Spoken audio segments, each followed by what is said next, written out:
Stand by, folks. These scores are correct as you see them, but we're just going to confirm and make sure we actually have everything we need in this case.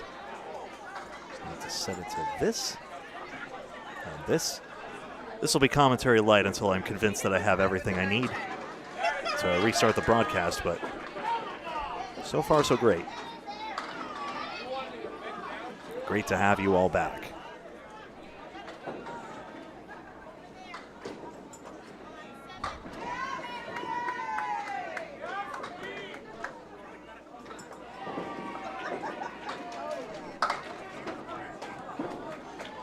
Ah, there we go.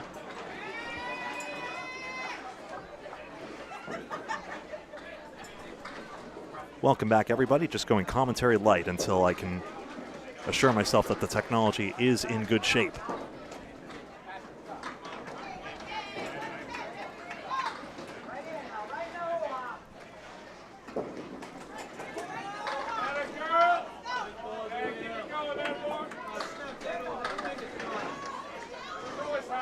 .267 to .253 is confirmed.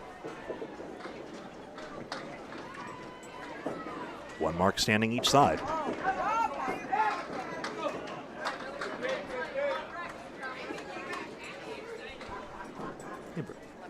Haha, thank you.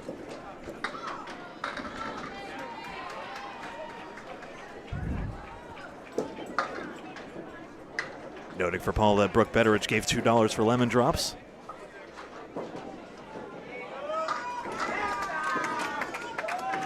Boyd gets that spare. Second one. Where's that wood going, pray tell? Wow.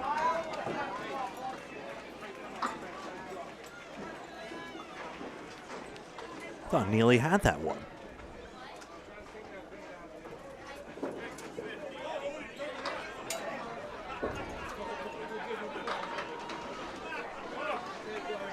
.263 to .276. Nice ball, Julia!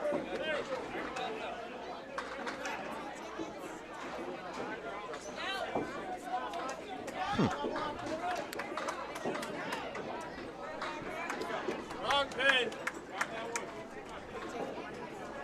No, just right there, Melissa.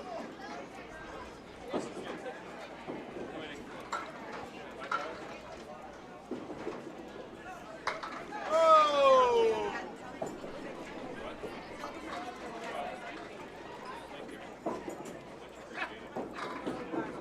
Just going commentary light until this get things in good shape. There's a strike.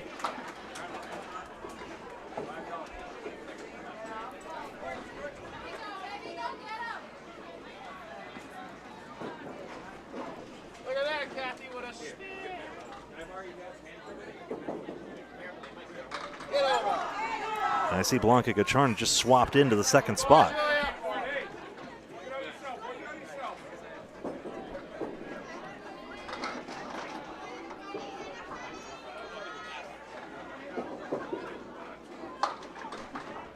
So she does get that 10. I'm going commentary light. I'm just making sure the stream is working all right. 273 to 286. If you want to jump in at any stage, it's up to you. How you sounding? Oh, there we go. I'm trying to look at the standings. I get an update in the stand. I didn't get the updated standings. Let me get that for you right now. Right back. Sounds good. How are you, folks? Yeah, I had issues with my own stream. What do you mean as well? Was anyone else?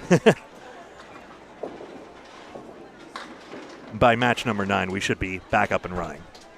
Match number 8 of 12 today and 8 of 19 overall in this tournament.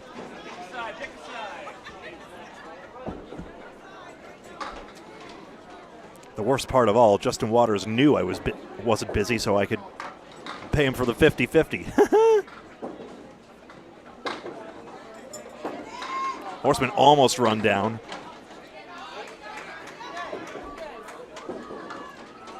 It's good sticks by Richard, so 20 pins up.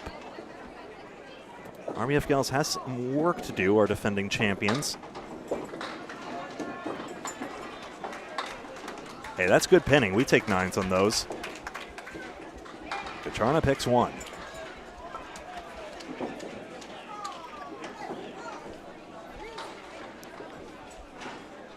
.302 to 283. Check my stats. How we looking? Much better now. Well, how weird was that? I guess that's just the consequence of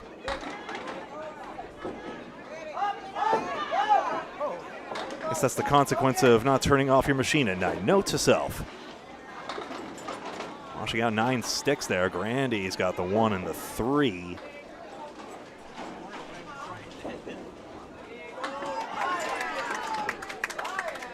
$19 and another, Sonia Johnson. And Crystal responds with a spare of her own. So 10 pins and 2 marks aside. And this match is starting to get good. That 19 box, that 19 spare sequence by Sonia has the RBF gals in much better shape.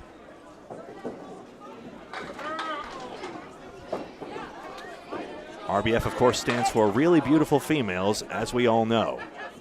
Right. Just a 2 fill, though. Tough break. Crystal's got the 7-10. Better fill there.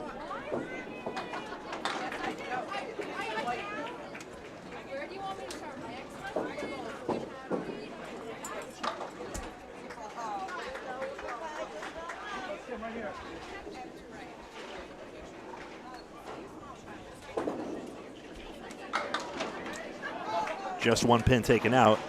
Crystal wanted a piece of that wood to send it across.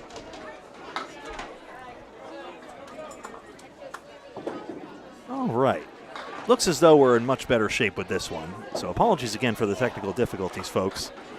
We're looking forward to having more full service coverage come match number 9. But for now, all seems to be well. Over to Alicia Callie and Narissa Daniels.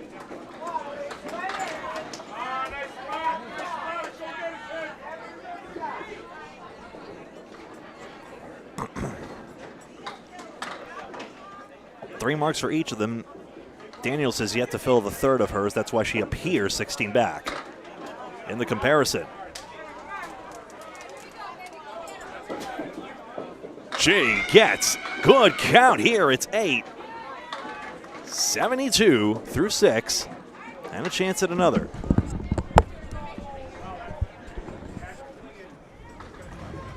You do have some standing. Second ball, Callie. We'll take that 9, but not much else.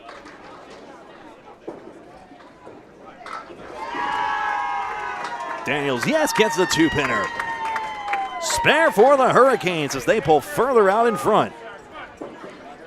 All right, this is through, if you're ready to go, Greg. Whoa, 10 bucks, Callie. Sorry. Go ahead. Whenever you're ready to go, sorry. So this is through 7 matches, the first 7 matches. One team, 12-2, the High Rollers, sole possession of first place. If they went outright, they're number 1. RBF Gals, defending champions, lost a couple of matches, back in second on the tiebreaker, 10-4. Other teams 10-4, main attraction, 1-7-10 Hurricanes together again in Lakeside Lanes in 6th. 8 make the playoffs. Lita Ladies, 8-6 with Huff Power Sports, 8-6 to cutoff. High singles tiebreaker, only 5 pins behind in 7th. 8th is Huff Power Sports. Riverwalk is 8-6. The Ding is 8-6. The rest at 6-8 are Extra Lane, Scott's Woodworking, BrightCleanWindows.com, Hurricanes, shocking 6-8. They've lost 3 matches in a row, I believe. 1 by 2, 1 by 4. Stronger Together, 6-8. Aggo on Bowl, 6-8. At 4-10, Western Mass Sass, Pin Pals at 2-12, getting their first win. Penny Lane Hooligans. So nobody is undefeated, nobody is winless. RBF Gals still lead that series 469. High singles, Sonia Johnson, 144. Deb LaFave, 133. Madison Rival, 131. Melissa Rich, though, that'll change. She got a 151. For some reason, it's not updated unless she's subbed in for somebody else. So we'll see if we can get that updated later on. And you are up to date.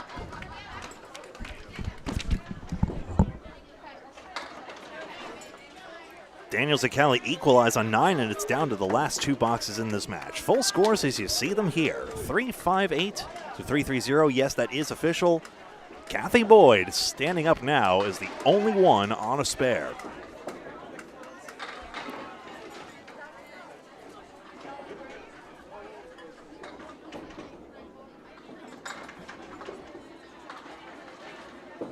The Feeling apart from that 6 box has been pinning quite well. Boyd can tie this comparison with good count on the spare. Does with 6.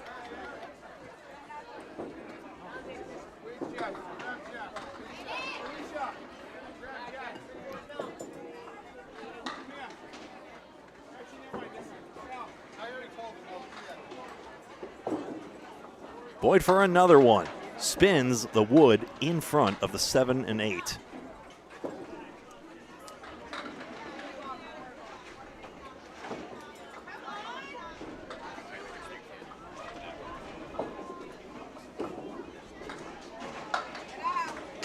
So a 10 box for Boyd to gain 2. Still, though, the Hurricanes lead by 20. With 7 boxes remaining in this match.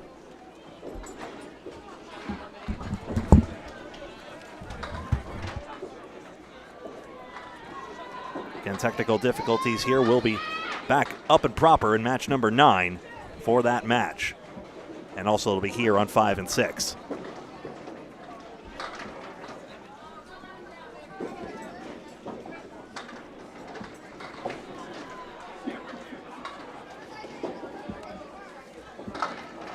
Three, 9, 10 doesn't work out. That's okay. Hurricanes are in front. They only got her 2 spares. Boyd's got 3, but not 4 as the wood dove off the back of the plate. Steve Kelly, I did it again. Down goes that piece of wood. It's 10. He only gets it. Piece of wood is bridging the 4 and 7, so Boyd matches that 99. 20 pins for the Hurricanes. As Crystal Grandy is leading the way again. Greg, next match, Lakeside Lanes. Right now they're in 6 at 10 and 4. Take on the 7 seed, Lita's Ladies, 8 and 6. Our next match, match 9 of 12 on Candlepin Bowling Network on YouTube. Subscribe free. Jar substituted in, 7-8. Gacharna takes out just the 1.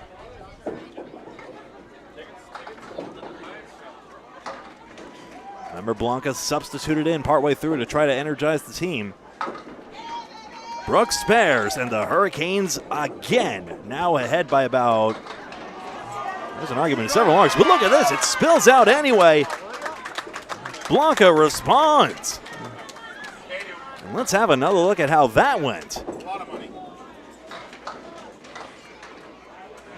That's a piece of wood off the wall to sweep out the 8 and the 5.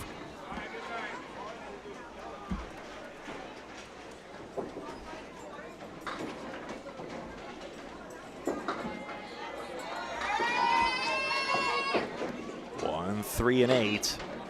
Gouillart 7, Gacharna 2, and this is going to heavily favor the Hurricanes.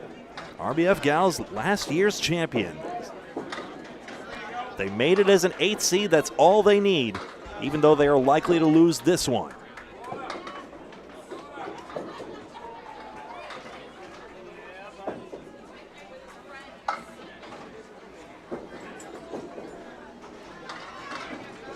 There's a 10.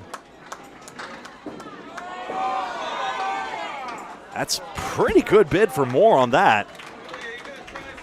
The pins don't cooperate because it slid between the 4 and the 7. Otherwise, Gacharna gets more than the 8 she did.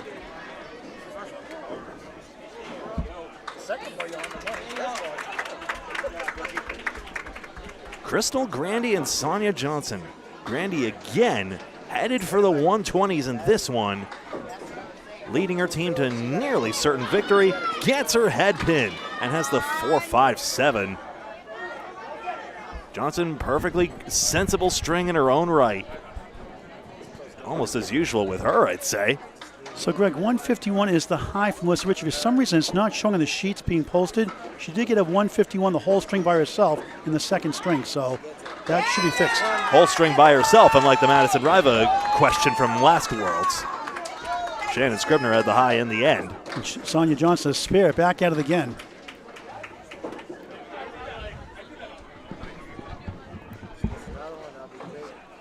Sonia Johnson gets that spare. 26 pins, has this fill and 3 more opportunities. RBF gals are not done yet, but Alicia Callie would have to go crazy and hope Narissa Daniels cools off. The latter of whom has 4 marks in her string. Box 10. Johnson, thanks for nothing. The fill is 5 on the head pin. Get your 3 in there.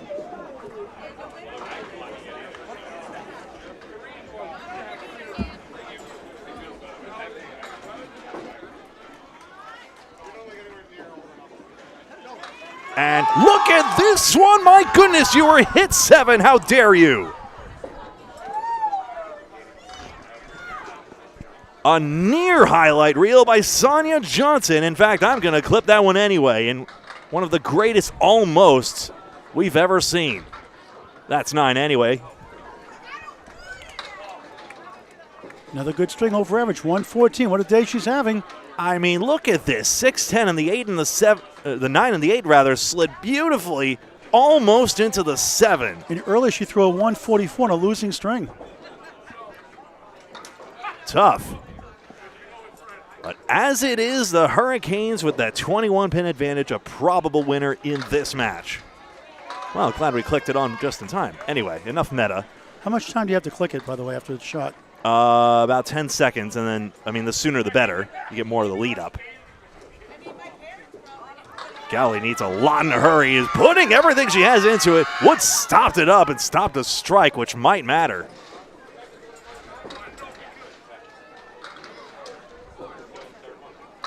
It's good for Daniels as well. That was the other piece they had to fade, but the anchor just too strong with 5 marks. And Callie's got her 4th. That's why you put your strongest bowlers last. In the clutch moments, they tend to perform best. 431 to 410. Callie needs strikes. Yes, she can overcome this with a double strike, but first of all, Daniels needs to not fill, but she does. It's 9. 112 through 9. That does it. That should be that. Hurricanes take down the defending champions, RBF Gals. Lakeside Lanes, Manchester, New Hampshire takes on Lita Ladies next on Candlepin Bowling Network on YouTube. Match 9 of 12 today, 7 more tomorrow, starting at 9 o'clock local time. Then the playoffs, 8 teams make it, bracket style. All righty. So an 8-box, a great game.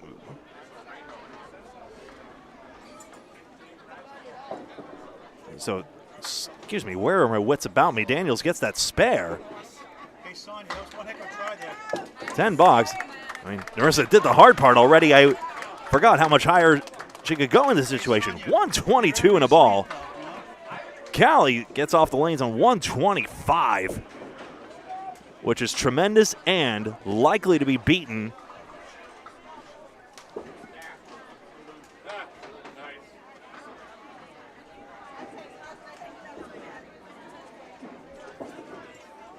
Daniels gets 9 more. Now we can end it on that 9 fill. 131 for Narissa Daniels. And the Hurricanes win by 33. Here's a gander at the full scoreboard. 459 to 426. Look at that anchor showdown between Alicia Callie and Narissa Daniels. In the end, the Hurricanes just too strong, and they win this one by a final tally. 459 to 426. We'll be back with more in just a moment. Be right back. Actually, before I do that, let me just look around real quick. Most matches are down to just about a couple boxes or so, so it shouldn't be too much longer. We'll let you know when we're ready to go. It'll be here on 5 and 6 as well, so we're looking straight at it.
That's exactly right. Thank you. I see the issue I had here. I had to go on the program, so thank you very much. And sorry, chat, for... All right, so no sound the first part of the broadcast, right? So if you're just joining in, welcome. And our anchor's up right now in the second box of the 9th match of today. All right. Zolko gets that 10 box. I am so sorry. It happens. Like I said, live broadcasting, you never know. You can't always tell. Girl, let's get an update for all the bowler scores so far for our viewers. So, the update here, 76-64. Welcome back, folks. Excuse me. 2 marks up on Lita ladies' side. Matt Susi is absolutely correct in chat if you want to know their actual team name. 2 spares to none right now. And that is that right now. Julia Tavares and Julia Jones with the spares. Go ahead, Paul, if you don't mind. All right, thank you. So it's 76-64. Lita ladies have a 12-pin lead. They're fighting for number 1. Right now they're 8-6, still in the playoff hunt right now in the top 8.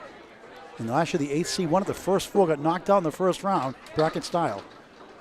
Julia Tavares on our Mixed Graduates show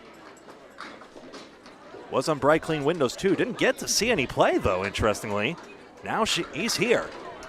And what a job Tiffany Gauthier has done. Her mother actually going through cancer receives a check from $500 from Canada for Cancer going out Monday. Another one from Millis going out on Monday. So it'll be $95,500 paid out now. Over $23,000 paid out this year alone. Almost $24,000. Amazing. Candlepins number 4, cancer.com to donate via Venmo or write a check. The address on the website, candlepins number 4, cancer.com, or reverse stream live. Julia a 10 after a spare 2, 8-10.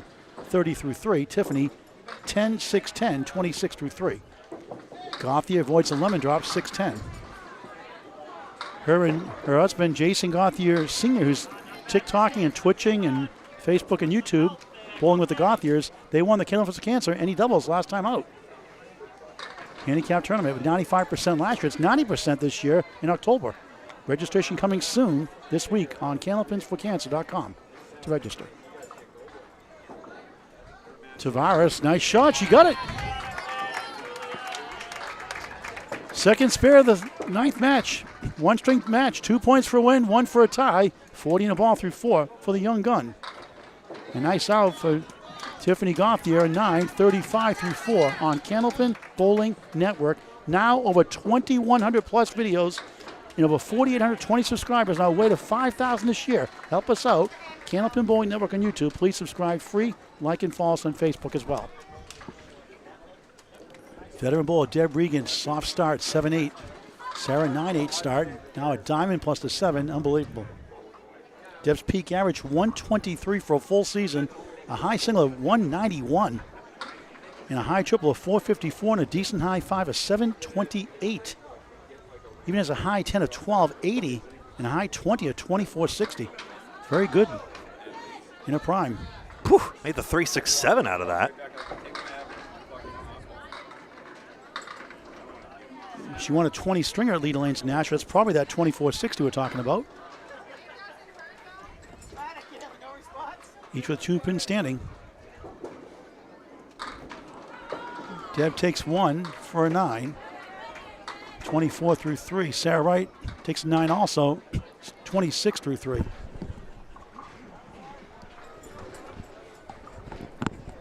The Friday Night Pro League Game of the Week returns Friday, September 5th, 7:30. 35-week season plus the playoffs live on YouTube on Candlepin Bowling Network. Hit that bell icon after you subscribe so you get notified when we go live so you don't ever miss a ball. Even when we have no audio or I do something wrong, which is many times. Alas. Hey, you know what? We give it to you live. There's a lemon drop, $1 for Candlepins for Cancer. And Sarah's been very good about that. Those little dollars help. Thank you. 19 families helped, soon to be 20 in the lemon drop pool the last 3 years. That's pretty amazing. On $1, a $5, a $10, or $20 donation. A couple of 50s here and there. Help.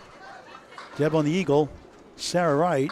Good second ball. Not much to show for it. 5, 8, 9, 10. Glances into the pocket. Too bad. Deb will settle for a 7 and a soft 31 through 4 start. It'll be a sub. Sarah again actually loses 1 with a 6, and she's only 32 through 4. Greg, substitution policy for our viewers. 4 box 7 and not on a mark. Sure, the pins may be behaving softly for Deb, but she's a tough person. Everyone who's seen her compete over the years, including on TV, knows that. She's full of Teflon. She's got that edge to her. She's very competitive, still bowling at a decent level.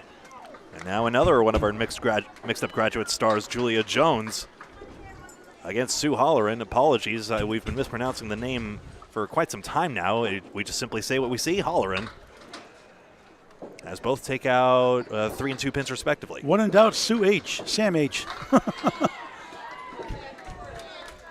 We got you covered. Tough one here. 3-5-7 right to left. Here's Julia Tavares. Look at this one. Half was to left, half was to right. Ridiculous. That's a 7 for Sam H. Sue H. That's Sam. Sue H. Sam is next. Julia ends up with a tough 6. Tough boxes this string. Spare 2-6. That's Paul Grant bowling under minimum with the mark. So 27 through 3 after all that, but her team has a 13-pin lead, 119-106, and they've got one extra hit, a spare, from Julia Tavares, the other mixed-up graduate. Yep. And that is 2 men, 2 women for the people that graduate or bowled in the Academy Lanes program. A rematch coming in December, hopefully, later this year. Yep. Lakeside Lanes looking for their first mark. There's a nice ball, but 2 full, 7-8 wobbles. That falls. 3-6-10 and the 7 left. Barn door helps out. Sue H. 1, 2, 4. Now we're going the other extreme. No chance that sticks. Hey, you got people with one name like Donovan, Madonna, you know. Tell her. That's a... Kennedy. Oh, yeah, her. She was better as a game show host.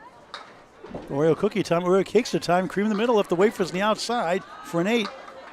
Holleran, 30 through 4. Julia Jones, a 9, 36 through 4. It's 128. Is that 128? 114. 14-pin lead. Yes.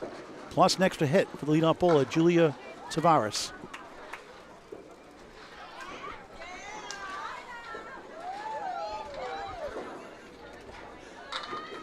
There's a nice ball, 9 for Sam Holleran.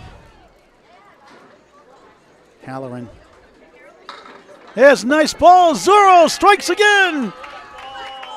2 tens a strike to start the 9th match of the day. Sam, who needs the wood? Spare, sharpshooter. 28 the ball through. Here come the anchors. So I don't have a replay machine? Oh, I know what's going on.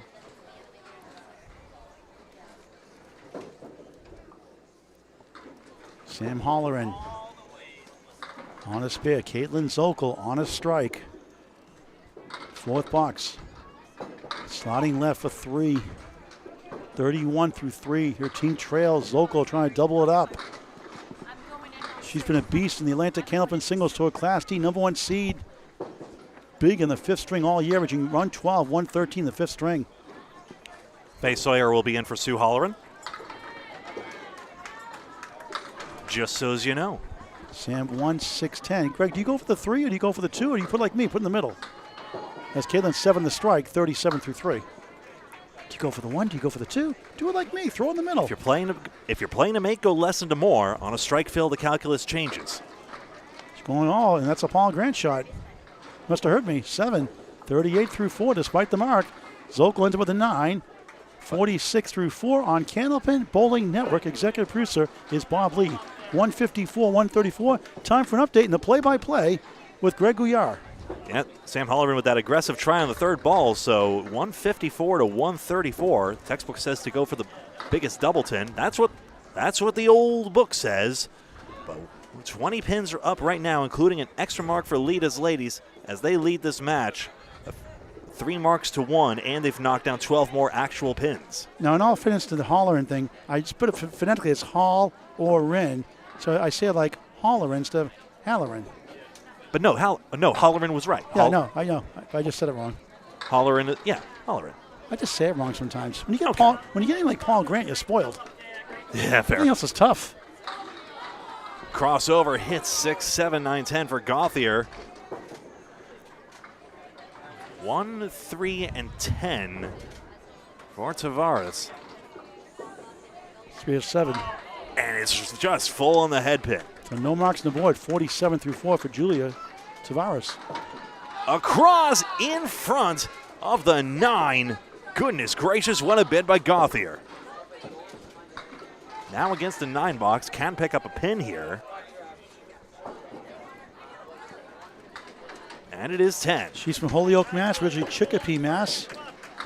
34 years young. She has an average of 86, her best year. High single 142, high triple 323, high five 499 out of Holyoke Turn Hall. 6 years or 7 years out of Candlepin Bowling. Husband Jason Gouillart, senior. Twice in the Atlantic Candlepin Singles Finals, Class A, which was Pro Division back then. Runner-up. 1, 4, 7, and 9 for Gouillart. Tavares at the half. Worcester, she blows up a bunch of sticks, and that plank's going to help out, maybe with the 9 box. Tiffany won a WNECA West New England Association singles event and came first in a doubles ACBT tour as well. In on it. 2 good second balls, nothing to show for it. Flat plank, I guess, deadened up the ball action, but now she's got a chance to 10, no less, against this 9. Good 65 through 6 start for Julia Tavares. Just 19 years young out of Haverhill, Mass, her whole life. And yes, a 10 for Gouillart to pick up a pin. Julia averaging right around 100 or so. 94 is average the year before. High single 152, high triple 360, high five. Probably higher than 560 now, last time I checked with her. Yep. Multiple first, second, and third place victories in the ICYBA tournaments. Oh, hello. Sage Johnson is in. There we go.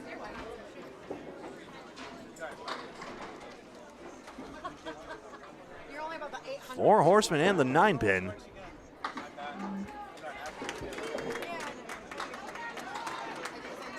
Aw.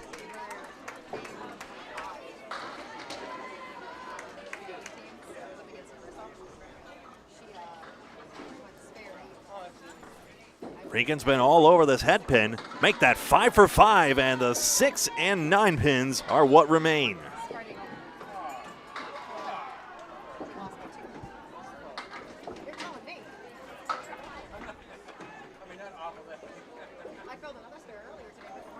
Sage needs a third ball. Deb gets it. Deb Regan, 41 and a ball at the half.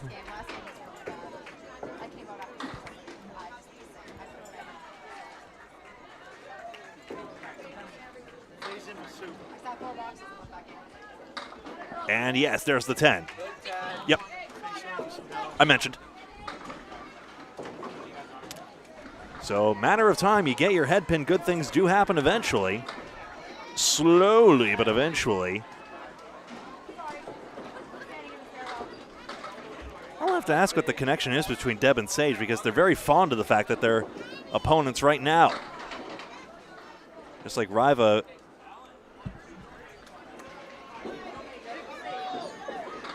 Talking about Michelle Harrison and how great it was just to see her back in the lanes. And Michelle was like, well, I'm just happy I was at all competitive with her. Considering her age, she cited. Age isn't everything in this game. Everyone can compete. Regan gets another one back to back. And now the head pin breaks are starting to produce. 59 plus through 6. So now Lakeside Lane's a little more of an interesting match, isn't it? 9 box. 51 through 6 for player slot number 2. That's the asterisk for the substitution.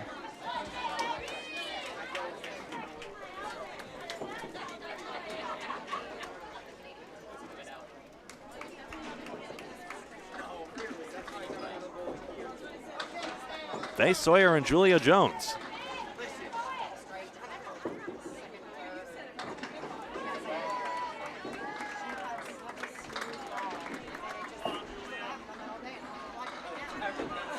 Julia Jones a 102 average last year. Faye Sawyer in for Lakeside Lanes. Diamond left.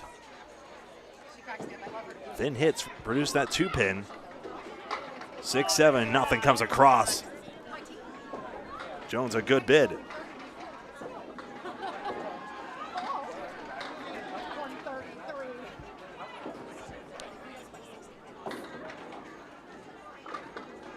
Sawyer had a 97 average at this past Mixed Worlds. Chance to gain a pin here. But it's Jones instead. Correct score is now on screen, 207 to 190.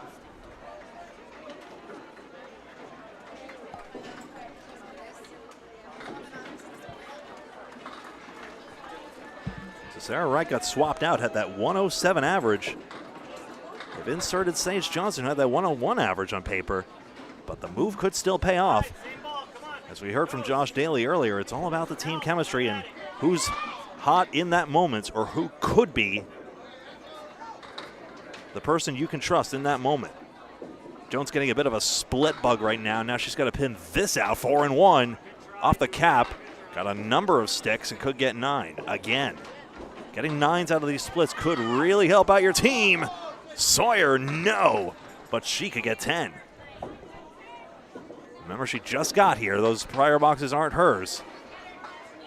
Now it is an 8 for Julia Jones, 53 through 6, fighting every step of the way. That pin gets tickled on the way through. +2 to Faye Sawyer.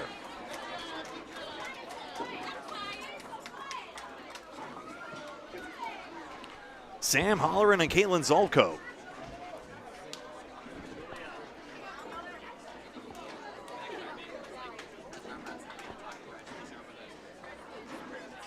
Zolko had that strike in 3.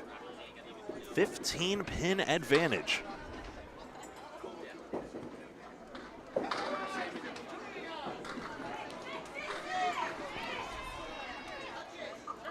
Four, 7, 10. Zolko throws right to left. It's tough to make this go, and it rang around the 6 pin. So tough to get the angle, to get that diagonal cut, and she did very well with it. Spare! Holleran runs down the 4, 7, 10. And a 10 box for Zolko. Another look. Tags the right, then left piece of wood. Great shot.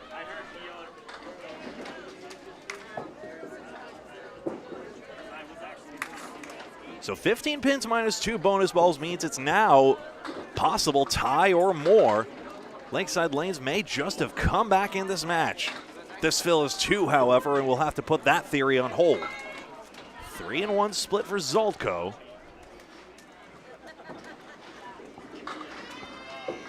A lot of these matches promise to be close on paper.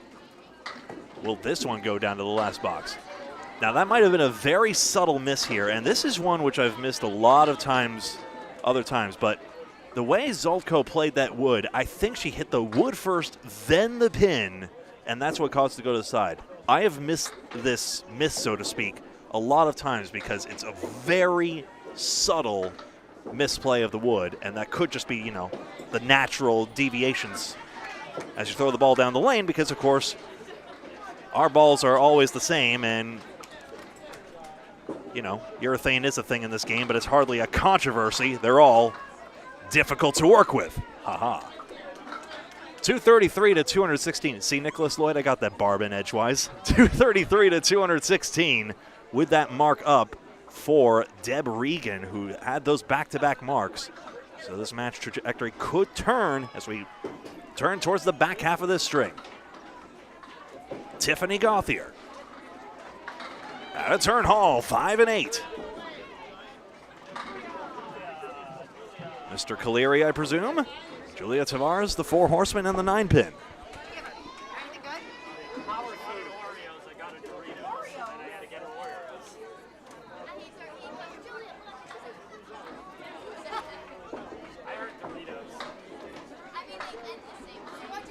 They're consulting on this wood right here. In a major competition, I understand, but even there, Tavares would be in her right to shoot here if the opponent significantly breaks tempo. I think going ball for ball is good in a majority of cases, but you are technically permitted to go in this case Don't worry, the streamers can catch up. Nice shot. That's a well-played two-pinner by Gouillart against no mark, and we're going to have to see that one again. Holy smokes, what a shot. That's a good 10 by Tavares. We'll know that one for sure. But take a look at this two-pinner. Gouillart curves around it. She hated that front piece of wood, so it goes around it and actually plays the side wood to collect it.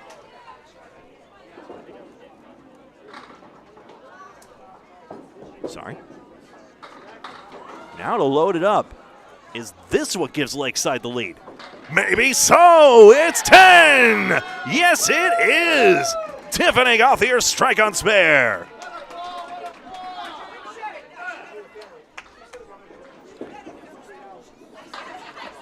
Tavares on a head pin drought, but the second and third balls have been decent. Now 3 more, you see? She's cleaning up the pins just fine. Nothing worse than that 1-8. That's why the second and third balls have such an importance in this game. Now that's 10. Doesn't matter how quickly it falls, it did. So as modest as that is, and even though, to be clear, Tiffany Gauthier has given her team a huge surge in the advantage, you can't count those little things out. You never know which detail will make the biggest difference. Deb Regan knows a thing or two about that. 1, 3, and 10 for the Stars and Strikes TV alumna. Sage Johnson up on lane 5. She's got 3 pins out on the first ball. Or 2 pins, excuse me. Just outside. Johnson close on this one. Chance for 9. Both of them could peel away 2 pins out of this and have a decent out. Either that or it's going to cause a swing. Tie score you see on your screen, but remember the extra strike for Lakeside Lanes. And now these 2 pins by Deb Regan.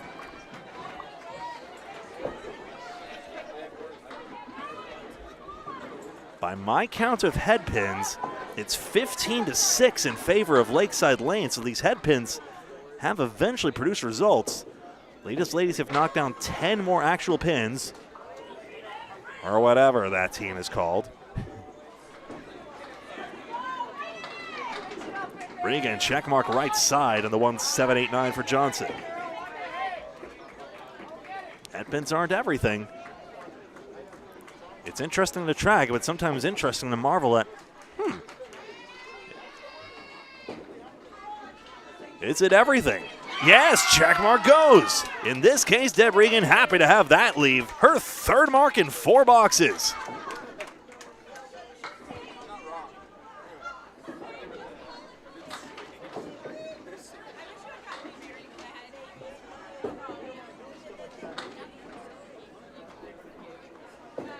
Johnson delighted to see Deb succeeding all the same. Gets that 9 box. Faye Sawyer and Julia Jones. Speaking of the head pin not being everything, Jones is getting it and just not getting much out of it.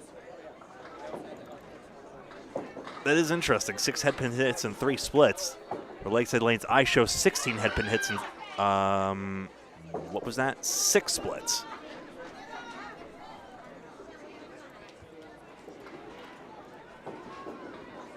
Sawyer, curl that back. 4 horsemen and an outpost. 3 pins out for Jones. This is Candlepin Bowling Network. Greg Gouillart speaking. Paul Grant alongside. Here at Boutwell's Bowling Center in Concord, New Hampshire. Julia's back on it. Where's the 6 going? Forward. Deny that mark. But could pick up some pins here. She's opposite a 7 box.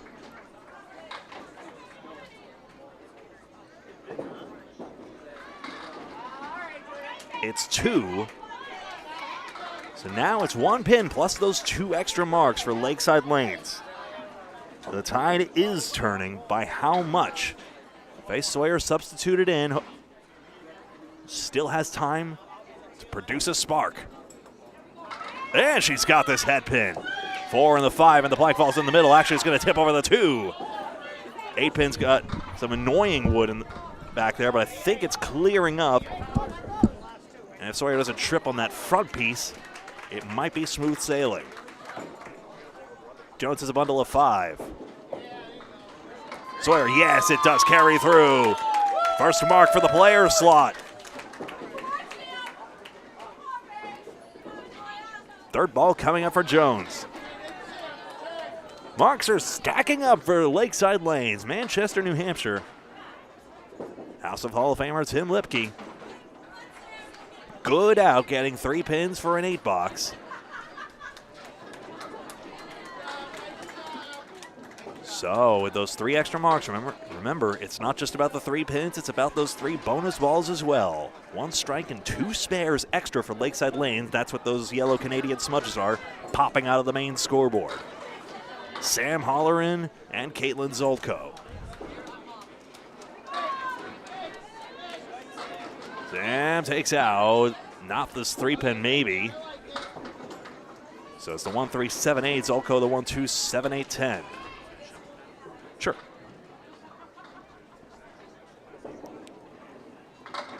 And, oh, everything flies in front of the 8-pin, shutting down Sam.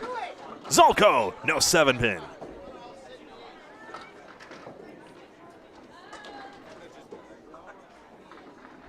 So a barrage of marks for Lakeside is going to be filled one after the other. Remember Bugs Bunny getting walloped in that baseball game after one batter after another followed in that conga line? Something like that. They both get 10.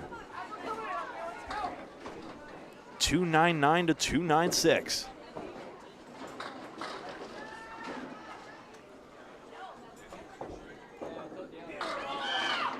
Into the headpin, 5-8-10 split by Sam Holleran. Caitlin finds triangle number 3 this time, the 3-5-6. That's the very shot that Madison Riva used to win the singles last night against Michelle Harrison. And yes, Sam Holleran collects that one, turns the wood right into those 3 pins. Zolko picks out just the 6-pin.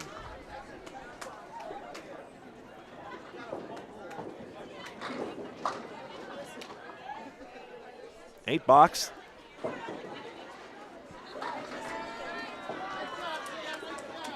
And here comes everything, 309 to 304.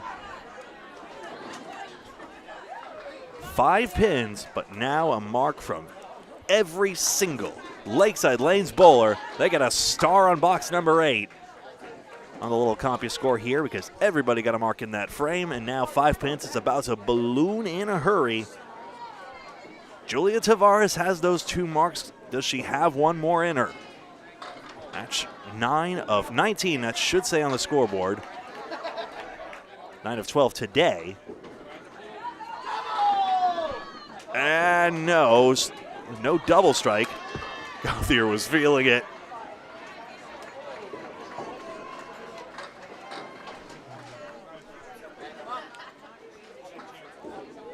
There's no mark here. And down the middle is Tiffany Gauthier. Ouch, Phil at 8.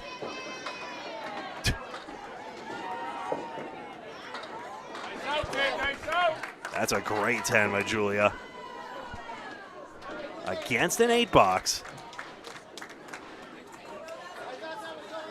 Still though, the marks really have to come because otherwise, even though these spare hits are not guarantees, it threatens to put more than just the 11-pin lead we actually see here. Get that spot, kid, come on.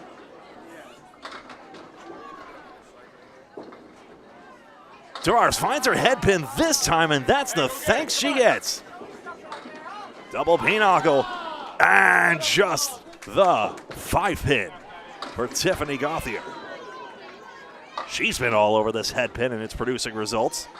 And I'll leave here. Nothing really got across, but a good bid on that for Tavares. And yes, Wood clips it. Gauthier spares 3 marks in 4 for her. just like her teammate Regan had.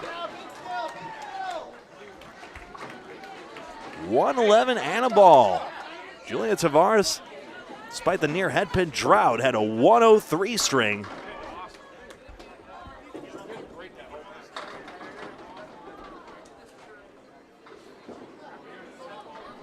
And the fill is for 115, Tiffany Gauthier.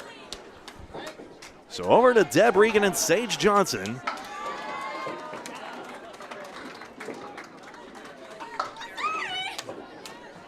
.339 to .322.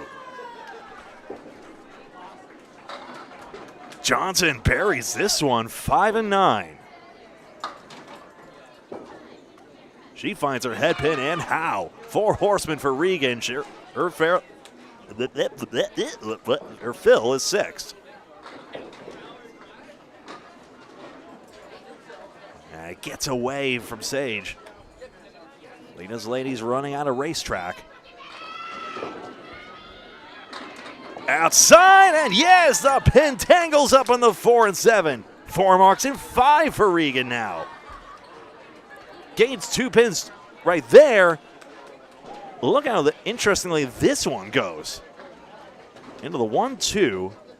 Actually, it's the outside, excuse me. And then the head pin kicks off the wall. The head pin did all the work. That's why that was so extraordinary. 25 pins plus for Lakeside Lanes. But for Lita's ladies, it's not goodbye, it's see you later. And I mean that with all the love in my heart. If you know, you know. If you don't know, Lita Lane's forced to relocate.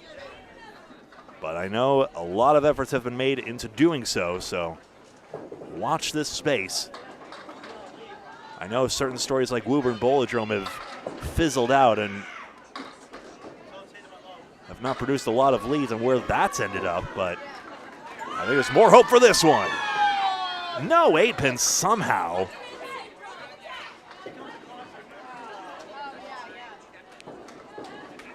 Johnson, this is a doozy to pin out anyway. That's fair. That's an 8 box. We take those. Who engineers this pin action? I think Dimitri Dellis is doing it from Greece. That was remote cleaning lanes. That was Dino Dellis I was talking that to.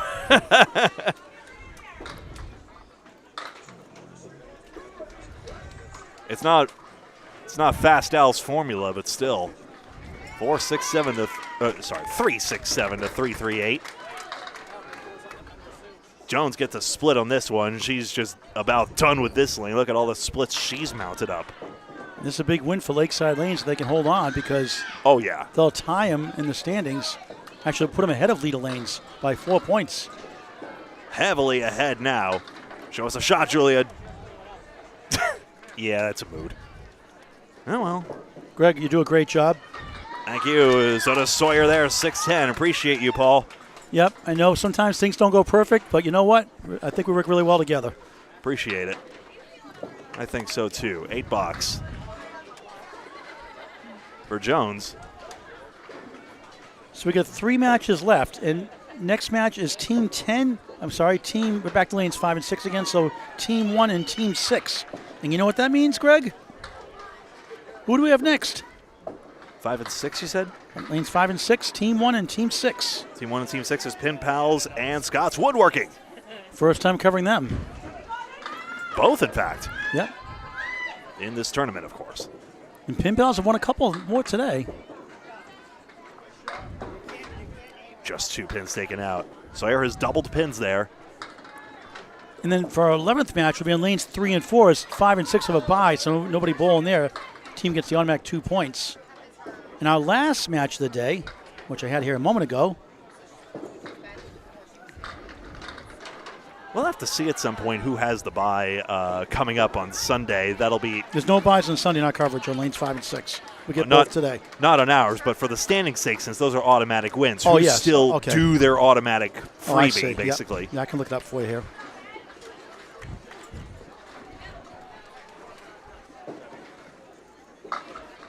some leagues say bowl a dummy score, but I think that's needlessly insulting or embarrassing potentially. Well, Pin Pals has the bye tomorrow in the first match.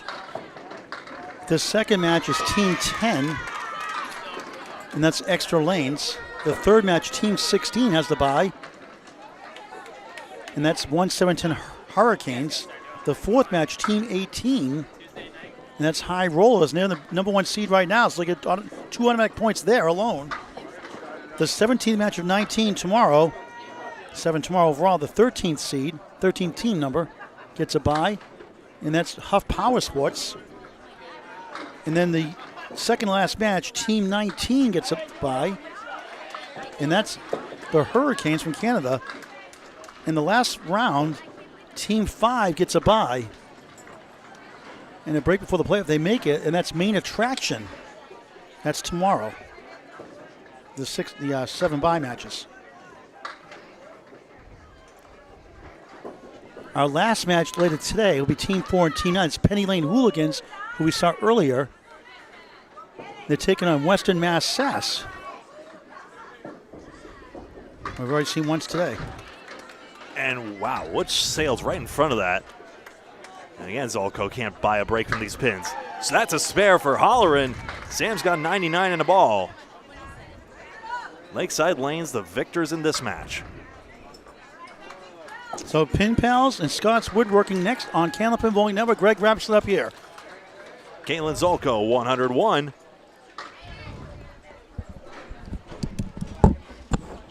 Hello, Sarah Wright. And head pin, 7 fill, 106, and that is the ball game. Match number 10, of course, coming right on up. We'll get a check of the full scores now. 434 to 374, a 60-pin win for Lakeside Lanes. Actually, 373, excuse me, because Julia Jones was back on 86 somehow. So that is that. Statistics were 12 marks to 4 for Lakeside Lanes. Pinning was actually about even. Both, actually, ladies knocked down one more actual pin, in fact. But head pins were greater for Lakeside Lanes, and eventually it did deliver results. More opportunities and more converted. 23 to 13 on head pin, 7 splits each. So if you take the difference of those, it'd be 16 to 6 for Lakeside, and then they had 12 marks to 4. So there we go. We'll be right back with match number 10 in just a moment. As soon as some action concludes, oh dear, looks like one of the matches is still back on 10 boxes to go, I would say. Like the anchors are on 7 and 8, so looks like this could be some time. So actually, folks, I would say go take a snack break, whatever break. You don't need to take a bathroom break, just take your device with you. But whatever you got to do, we'll be back as soon as that match is set, and all of them are. Be right back.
We'll get started in just a moment with match number 10 of 19, Pin Pals and Scott's Woodworking, in just a moment here on Candlepin Bowling Network. Computer's clicking on now. Should actually not be that long, so actually I'm just going to keep it rolling. Hello and welcome. This is match number 10 of 19, live from Boutwell's Bowling Center in Concord, New Hampshire.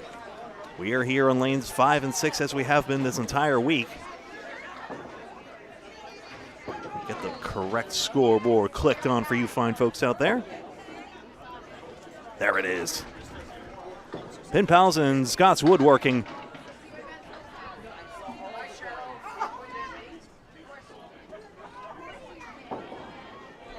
For the Pin Pals, featuring Madison Kaufman, Mary Croto, Alyssa Kaufman, and Amanda Banks. Got the latest standings here. High rollers now in front, 16-2. I can keep on to this? Thank you. Much appreciated. High rollers, 16-2. They are now top of the table right now. That's Ashley Breton on the right side. And we are underway. She's got her head pin, triangle number 6. And Madison Kaufman with 3 pins out on the first ball.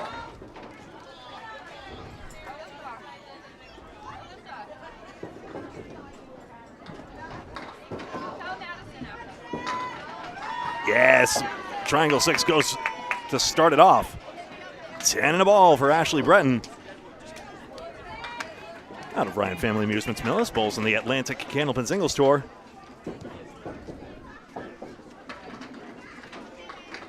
Madison, 8 pins, 2 remaining. First name spelled exactly like you see. She's got an 8 to begin.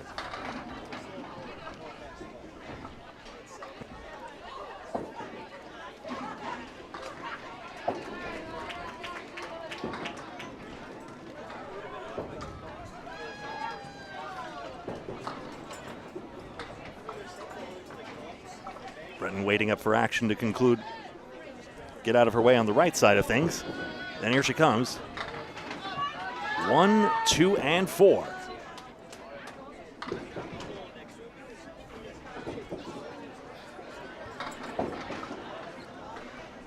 We had another bowler say, yeah, I bowl off the same foot and arm. Spare again. It's just the way I knew, and it's hard to go back to the other way at this point, so hey. I'll see if I got an instant replay on that dance there.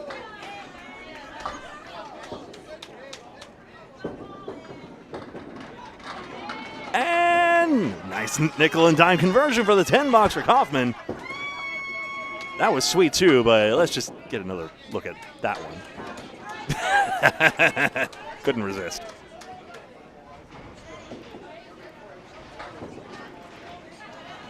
Mary Croto, her son Josh Daly isn't far behind. I'll be shocked. Captain Kerrigan Skinner would have made it with Exeter Montalvo, but just couldn't make it to the tournament.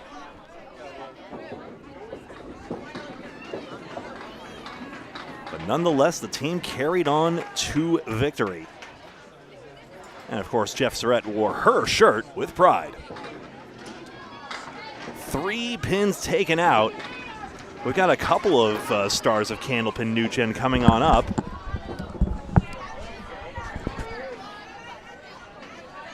Nine pin and 8 pin. I see, yeah, I got the same standings you do as luck would have it. Skinner begins with a 7 box. Do you want to cover that when you're ready? And we got a 10 box for Croto. Note that down. And Paul here has the latest. High rollers continues as the sole possession of first place at 16-2. 1-7-10 Hurricanes. The tiebreaker is high single in second at 14-4. Lakeside Lanes also 14-4. Big win last match. Those are the top 3. Main attraction together again, 12-6. We had a tie, 1 point for a tie. Riverwalk Lanes now 6 at 11-7. Extra Lanes, RBF Gals, Huff Power Sports, Scott's Woodworking, Dingers 10-8. At 8-10, the Hurricanes struggling today. Ladies 8-10, stronger together. Also 8-10 at 6-12. Western Mass SAS, BrightCleanWindows.com, Agon nice. Bowl. Sorry. Nice spare. That's all. Pin Pals had that tie earlier with Riverwalk. They're 5-13. And Penny Lane Hooligans won their second match today. They're 4-14. Mary Croto with a big spare. 7-pin takeout on the crossover side for her ball. Just real quick, RBF Gals leads the series still at 469. Not listed on the Candlepin chat post is the 151 by Melissa Ritchie because she was listed as a sub. So Sonia Johnson showing us 144, but Melissa Ritchie actually has the tournament high of 151. And you are up to date through 9 completed matches of 12. 4 pins taken out. That's Renee Skinner.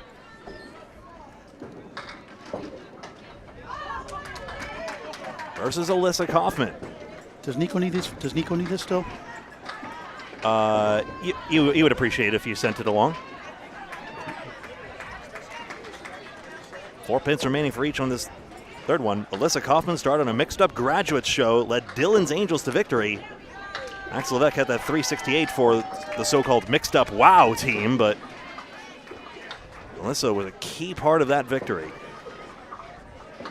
Watch it available on Candlepin Bowling Network and YouTube. Subscribe free. 1 pin pickup in this match. Watch out for the open marks as ever. They're noted in the little yellow pop-up by the side of the scoreboard with the Canadian smudges and the numbers 1 spare apiece. You get that head pin thin. The pins are merciless here.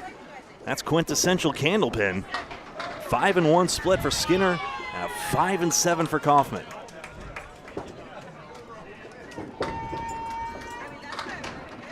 Just down the middle.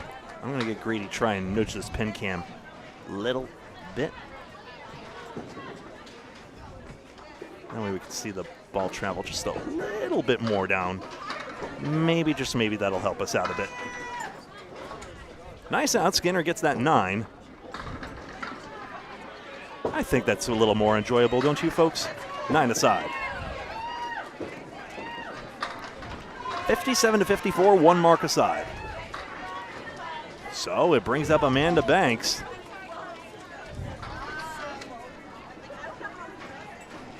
And Megan Harnett-Hawley. For brevity, I'll put Megan Harnett on the scoreboard. But we'll announce her correct name as often as possible. 4 horsemen, right side. For Amanda Banks, another star of Candlepin for Kids and Candlepin New Gen. Had a 103 average last year.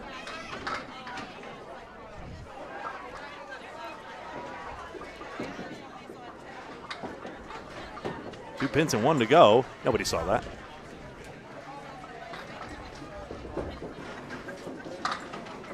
And a 9-box taken out by Megan Harnett. Banks takes 10. Picking up a pin there. So just like that, the lead is dribbled down to 3. Of course, there is a mark aside. Open for each of Croto and then on the other side, Breton.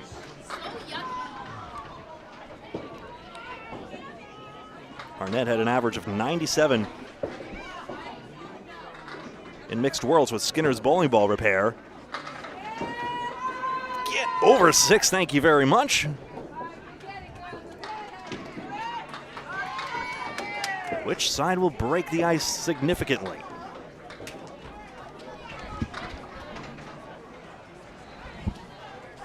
Two force tough for a righty. Harnett overcooks it. Banks smack dab on the head pin, does not carry.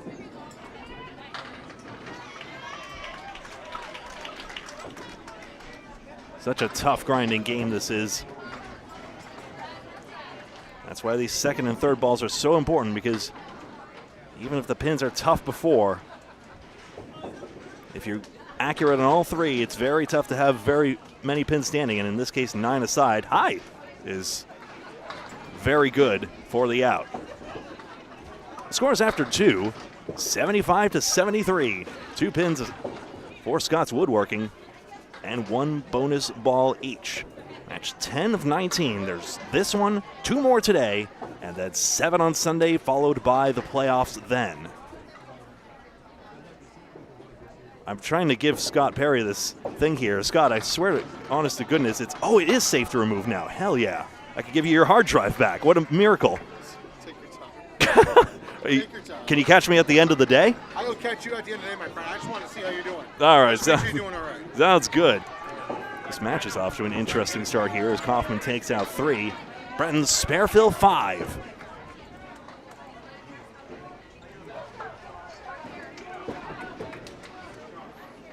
I can take out this switch. There we go. Didn't break anything, did I? No. Close on the 4 horsemen and the head pin, but just the head pin remains.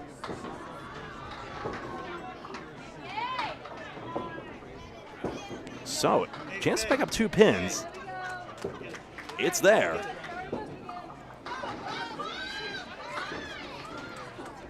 Ashley Breton, pin perfect. St. Paul, I have a question for you. Has there been pin... No rush. Has there been pin perfection yet today? Not that I know. I think that, I don't know if people got the memo. I mentioned it earlier. I don't know if they heard me, but a perfect string is a 10-pair strike, all combinations, $100 perfect game pool. I've not heard of it. Kim Baker had 2 9s earlier on. We'll have to make another announcement later on. Or we could just restart the clock now. We'll see. Yep. We'll put the money towards another tournament, if not otherwise. Worst case scenario to next year. No further questions, Your Honor. The defense rests. You may call your next witness. I'll be back with you in a moment, Greg. Kaufman splits. That's why we have that red brick in the center column there. Yellow bricks indicate the head pin hits. That's the only non-standard bit of notation we use on the side scoreboards. My little nod to Micah Imperato annotations uses the same color scheme. Yeah, gee, 6 and 10 pins. I tell you, commentating the Atlantic Candlepin Singles Tour, which Breton's a part of, was made much easier by the compilation of these statistics. And thank you very much to the bowlers for submitting them, and for Micah Imperato for unofficially yet faithfully compiling them. If you want to see them for yourself, acst.iamakeem.com.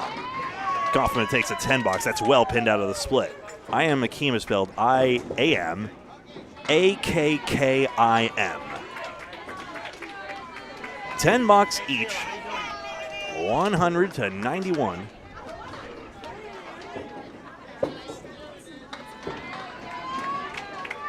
Mary Croto got that spare in the second. So Pin Pals looking to make their way back into this. You saw Breton spare fill a 5. Now will Croto load this one up for the Pin Pals. Pin Pal, of course, was the term used on the old Candlepins for Cash show. Paul Grant got that last strike on. 5, 7, 10. Oh, there goes that 5. Boy, oh boy, Kerrigan had a play on that one. One of Candlepin new generation against another. Of course, Mary's son, Josh Daly, you could say the same.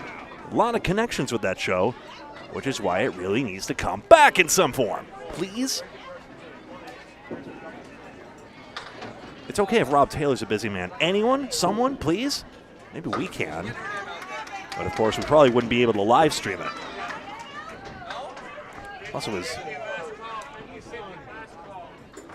Plus, of course, it'd be nice if you really brought the TV cameras back into it. I mean, I think... Speaking of Micah, he's done a great job helping consult with this, and then Candlepins for Cancer for helping out with the technology as well. But at the same time, it'd be nice to really have a proper TV crew as well, like Bowling for Scholars does at a spare time in Whitensville. Hey there, Pete Royce, won't you be my neighbor? Sorry, I'm mixing up his catchphrases. Bowling for Scholars is tough to find, and I honest to goodness, I forget the channel it's on, honestly, but there's usually a way to look it up. Bowling for Scholars at a spare time in Whitensville, which looks like it's spelled Whitinsville, Wit-I-N-S-ville, W-H-I-T-I-N-S, V-I-L-L-E.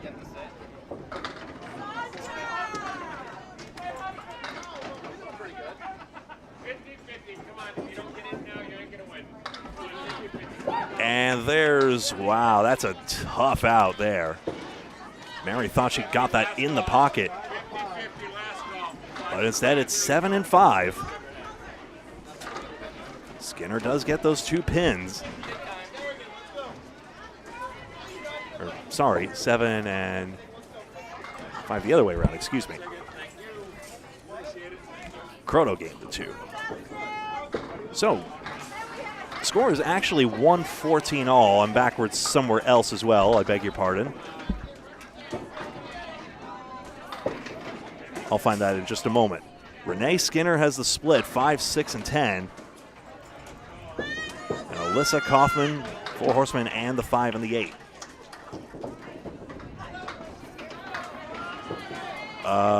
Hold on just a moment. Oh, I understand.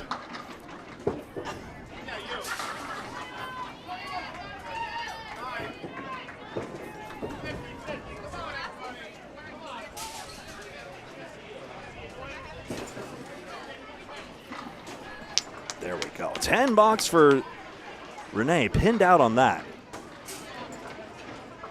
So.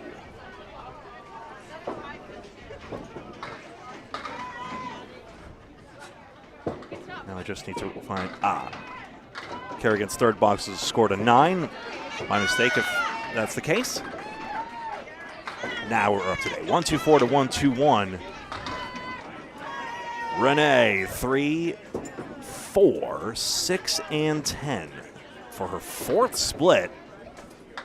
That's the thanks she gets for hitting the head pin.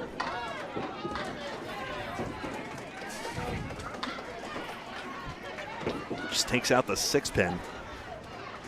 Renee Skinner had an average of 103 last ladies internationals, I should say. Alyssa Kaufman a 99 average last.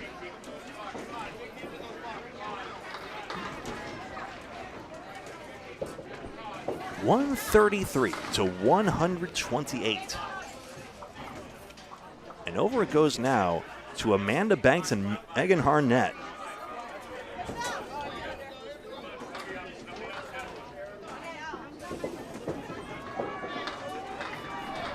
Banks averaged 103 last internationals. She got 1, 3, 6, and 8. 1, 3, 6, and 9 for Megan Harnett. Megan Harnett Hawley.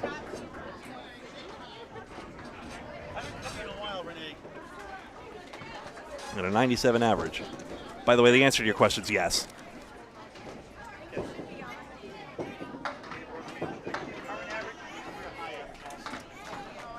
Head pin doesn't take it, but still, Banks pinning well. Amanda's got 28 through 3.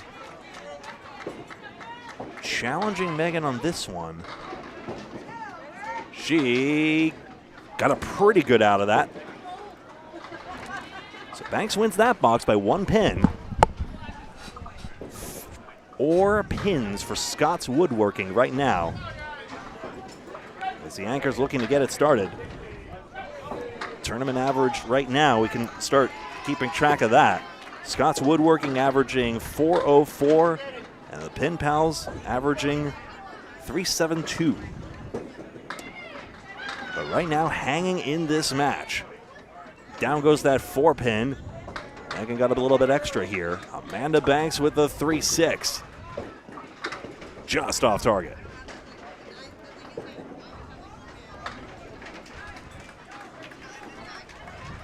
What's interesting is that for high rollers at 16 and 2, their average is 393. Arnett spares. We've mentioned how tough this pin action can be, stymieing a bunch of them. 9 box for Amanda Banks, and we go to the top.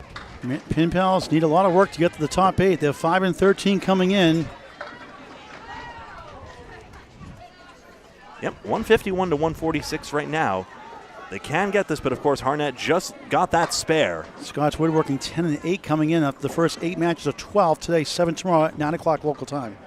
Playoffs to follow, bracket style. Here's Ashley Breton out of Ryan's Millis, Massachusetts, on the rise. 6-9-10 go down.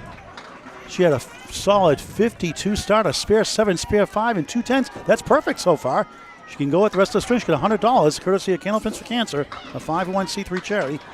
Helping promote Candlepin bowling and families going through cancer treatments. That's a nice shot, but can't carry to the 2-4-7. Madison Kaufman, one of the two. 36-4 coming in, 8-10, 8-10. Methuen Mass, Richie Revere Mass, 83 league bowler, 88 best season average. There it is, 10 again. Perfection, 5 down, 5 to go, 62 half.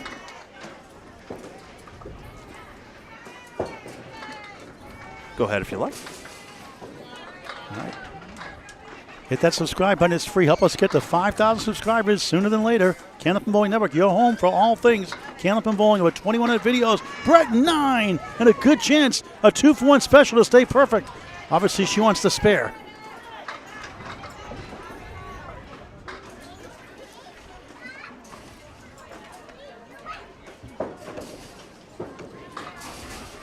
Oh, she got it. The wood went away. The ball hit the pin. She's surprised. Gets a good laugh out of that one. Good for her. On fire. 72 and a ball through 6. Perfection continues. 4 more to go for $100. Madison tops out the 3 for an 8. 54 through 6. Let's get a quick update from Greg Gouillart. All right, 171 to 164. 2 extra bonuses for Scott's Woodworking, so they are further and further ahead now. We'll see. Again, a perfect game. All 10 spare strike combos. Even it's all 10s, $100. 6 can get it between now and tomorrow in team competition. 19 chances to get there. No one we know of so far. Here's Kerrigan Skinner. She had a 5 box in the 4th. It's a strange one. 7, 8, 9, 5. A rare 29 through 4, but not bowling as much lately. Mary Croto has a 43 through 4 start. A spare 8 in the 2nd. There's Kerrigan goes for 5 on lane 6 by the Candlepins for Cancer banner. By the Canadian flag, Mary Croto, the mother of Kayla Croto. Substitutions allowed before box 7, not on a mark, and not if you're actively taking care of the kids. Her son Josh Daly. Kerrigan left side on the 4-7, 1-2-9. Croto trying to split it over, no. Kerrigan from Monmouth, Maine, originally from South Paris, Maine. She averaged a 132 in the once-a-month league and extra 1 year. That's pretty impressive. 116, her best year overall. That was at 1 point the Sunny played, not for the whole year. Still pretty good in part of the season. Croto a 9, 52 half. Kerrigan 10, 39 through 5. Kerrigan's got a good high single of 173. A lot of these ladies have 170s and 180s, some 190s, and some in the 200s. Brenda. Yeah, 3 of them. Kerrigan's high triple 419, high 5 639. Group in Stars and Strikes, formerly Hobbs Luck Lanes in South Paris, Maine. Now she bowls the 1-7-10, or did at the 1-7-10 Augusta, Maine. But not bowling much nowadays. Croto slams 9, wood in front, one behind. Golden for a second chance. spare, yes. And what a try that was. 6 right, 8 left. Sonia Rossi to her right, 70 half. Off our camera. Here's a spare. 62 and a ball through 6. The only mark on the board right now. Kerrigan an 8 after a 10. 47 through 6. It's 1 spare for each side. It's 189, 183. A 6-pin lead for Scott's Woodworking on the right.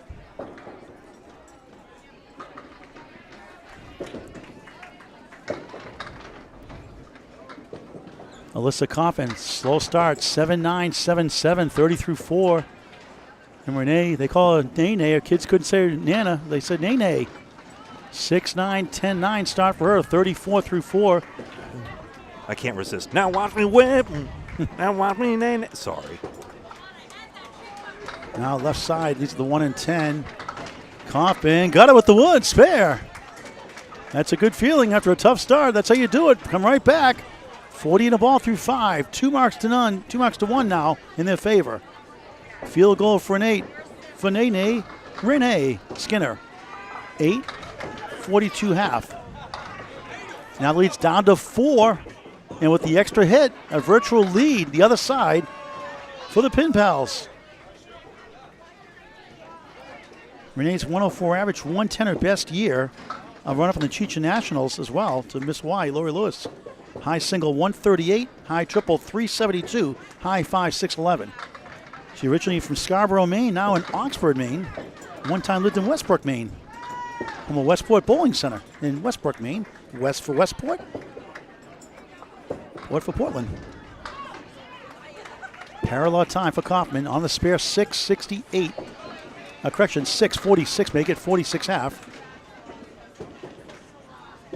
Oh, what a try that was. Not quite. Kaufman with the wood. It goes! Out of parallel time, back to back. 56 in the ball. They've got the lead. 2 spares for each side. No good, a 9 out of the ocean. Skinner 51 through 6 on Candlepin Bowling Network. Hit that subscribe button. It's free. Wow, that 4-pin fell forwards on that last spare. Pen pals are still in this match, by the way. On paper, Scott's woodworking is a much higher average. Megan Rose, Harnett Hawley on lane 6. Lane 5. It's Amanda Banks.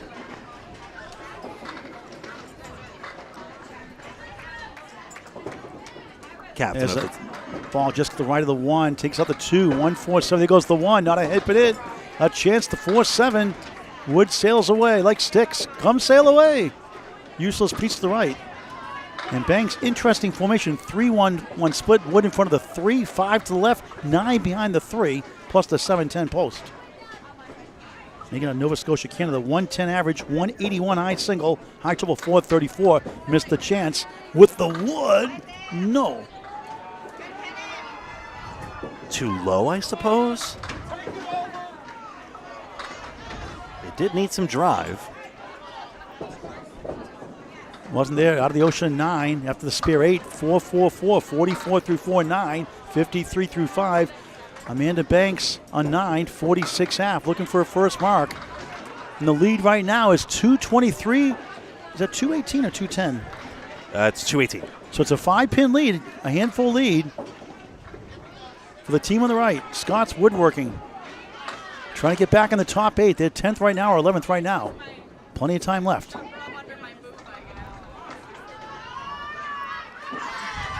Lane 6 of 24. Beautiful house. Great ownership of the Dellis family. On the head pin. Look at this. 3-4 split. That is just wrong. 8 behind the 2 for added measure. 5-2 washout for Banks.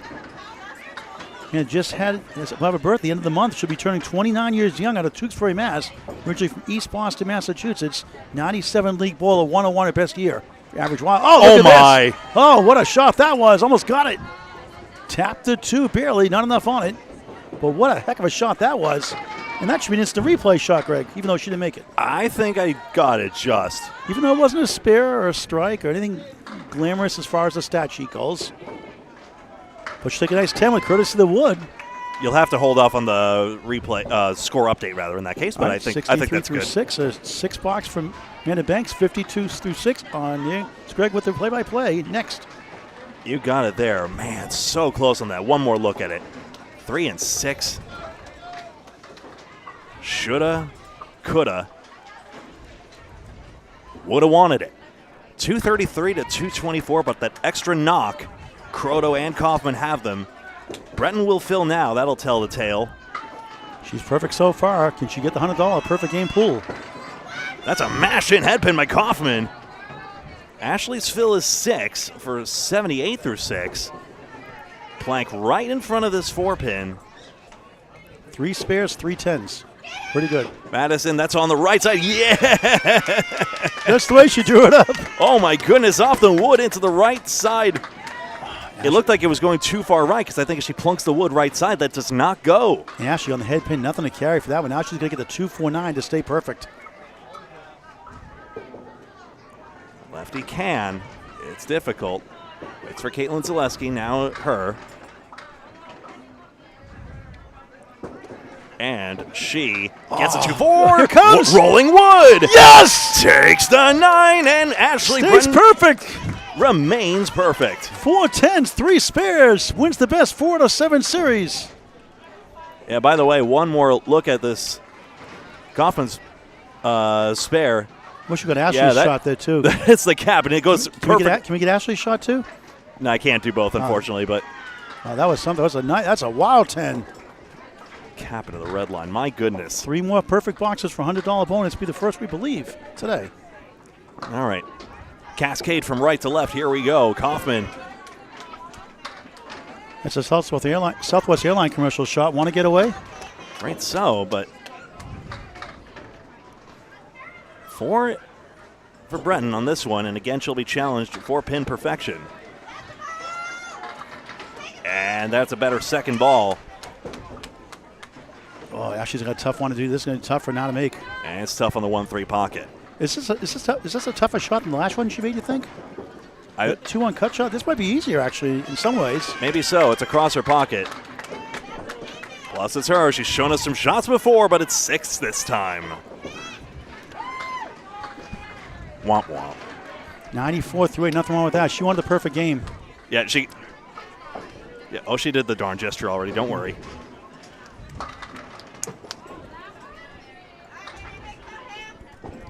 Great bowling, Ashley. Mary Croto's got that spare. So 2 marks. Pin pals, again, very much in this match here. They've had a tough start. They've had a tough first half of this tournament, but we have seen fortunes change in the back half. But how about that 2-1 cut shot Ashley just made for that incredible 10 to keep her perfect game alive for that tough 6? Well, I had a thought, but I lost it. Sorry, my fault. No. I have that effect on people. Actually, it's a thought I thought better of. Hey, is Dave DePalma the water boy in the stream here? I think I saw him at some point, but let's see who we do have. He says he coaches like Chelmsford, one of those schools up there. I said, what do you do? What are you, the water boy? Well, we got a Deadwood delay, so we get a chance to check. Anna, Carol, Brent Hunt, great to see you. Oh, yeah, I mentioned a couple times earlier, Brent, hope you're doing well. Brent Hunt, Kai Hunt's father, had a stroke recently. He's at a rehab in Waterville, Maine. Hey, Brent, did they let you out of there yet? He's saying, I got to get out of this place. We got to get out of this place. Michelle and Bill, all the issues have been on my machine, Brent, I'll try to give you a call later tonight if you're okay with that. I hope you're doing well. Regan McNally. You're calling Reagan all. You didn't correct me, Brent. I've been saying Reagan for 2 years. It's Regan. I get misinformation sometimes. She's at a 90 through 6. I had hollering wrong for the longest time. Yeah. Like I said, when you get a name like Paul Grant, you're spoiled. I was getting it secondhand, but still. It's like Danny Finn. How do you get Danny Finn wrong? Finnin. That's how. Phi-N. Ball got out there on Croto, so unfortunately, just the one taken down.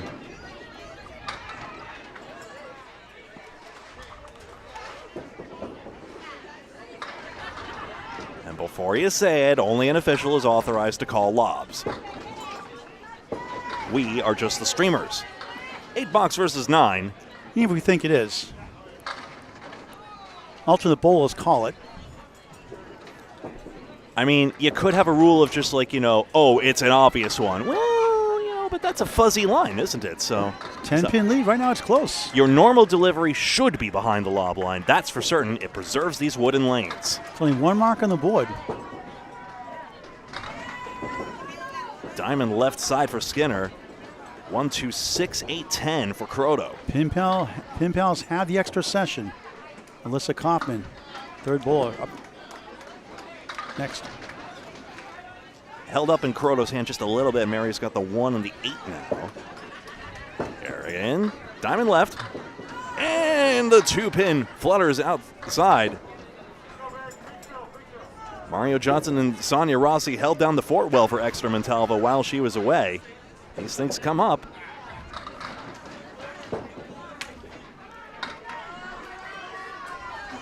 Eight and 10. I mean, if anyone really wants to pour some bucks into a pro league, maybe we can fit a little more time in our schedule. Until then, certain things have to take priority. 274 to 262. Speaking of priorities, how about donating to Candlepins for Cancer, a 501c3 charity via Venmo, Candlepins number 4 at cancer.com.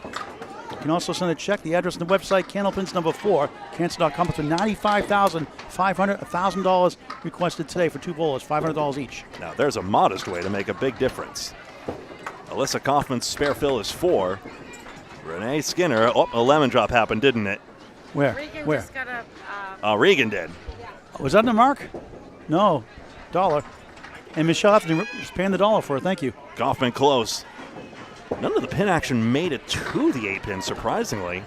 Skinner's try, 4 pins, and unfortunately the sleeper pin wakes up and ruins the fun. But I always say, if it's a sleeper pin, why is it not laying down? Do you sleep standing up? I do sometimes. That's a good question. Why didn't you get down? Get down on it. On the game. Get down on it.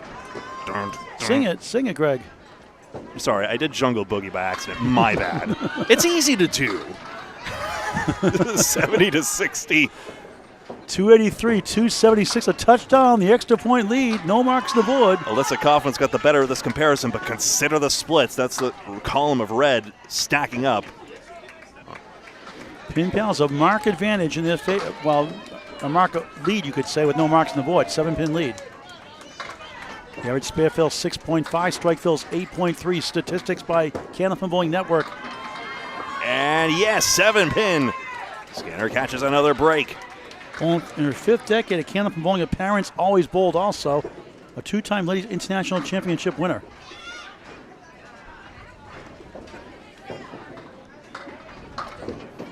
And yes, spare picked up.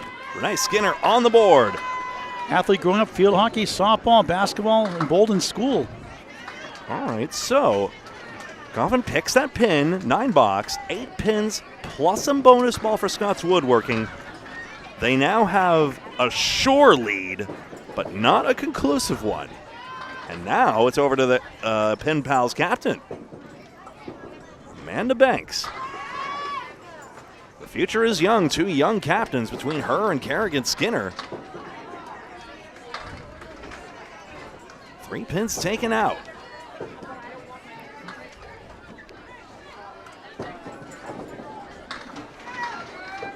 Ditto mirror image for Megan Harnett Hawley. And outside on the head pin. And again, the 8-pin might as well be screwed down. Great bid, got pins. So did Harnett, 4-7. Blank's right in front there. That makes a fairly easy route to 10. Careful of the spin, it's good.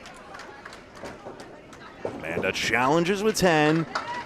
Megan does not respond on that ball, so 2 pins picked up for the Pin Pals. 6 pins, plus another ball. That's still time for this pinning to matter.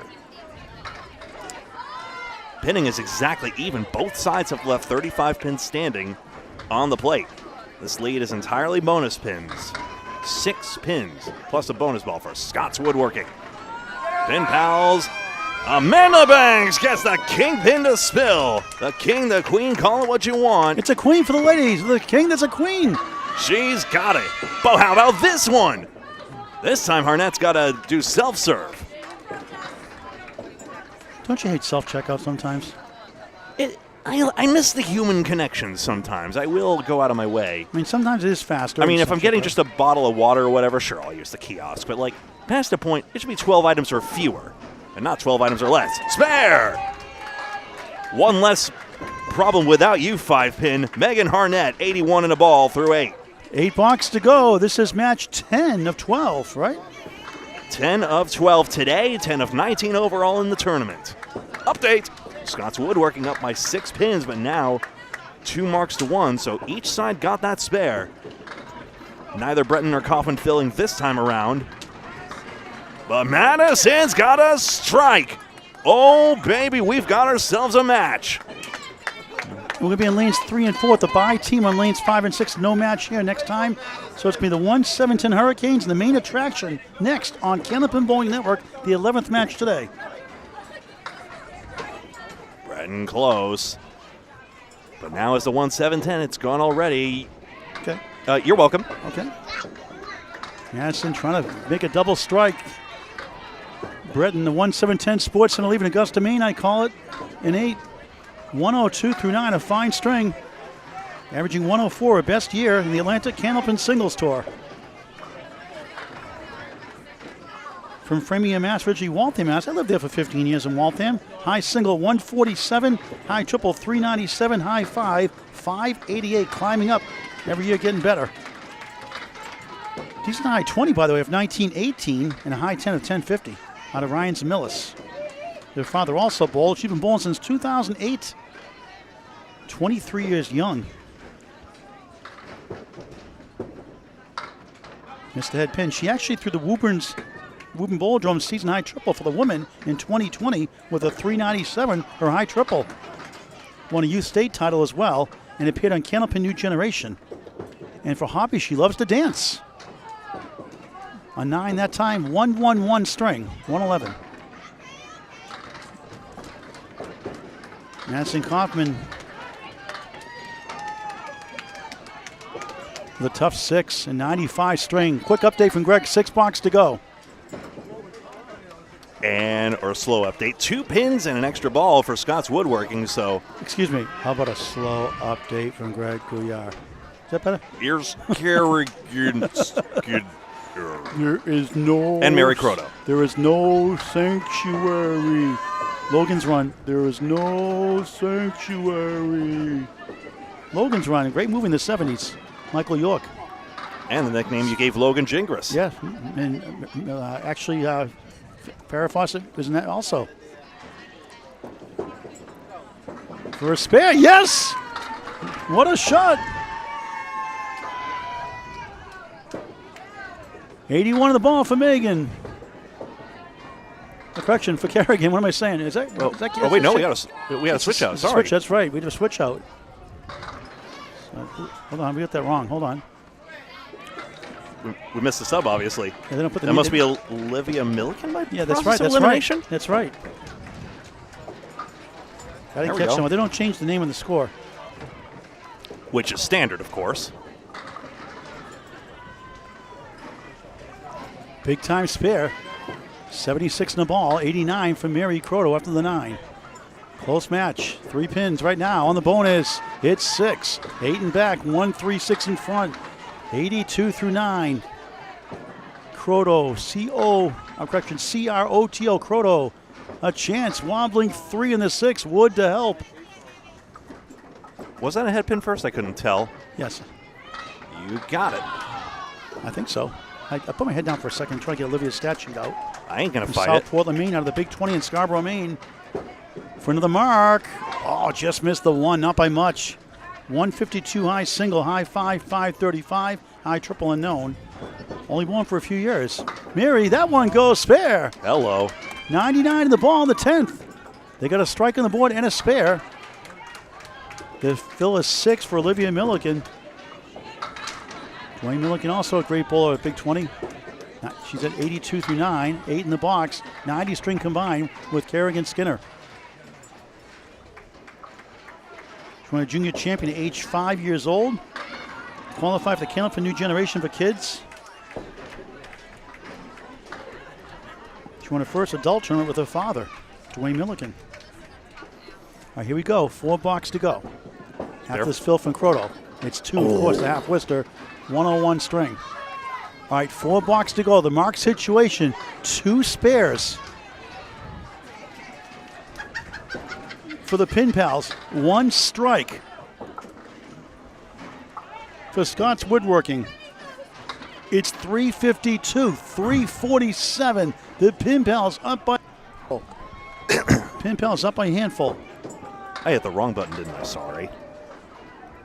Only 3 there.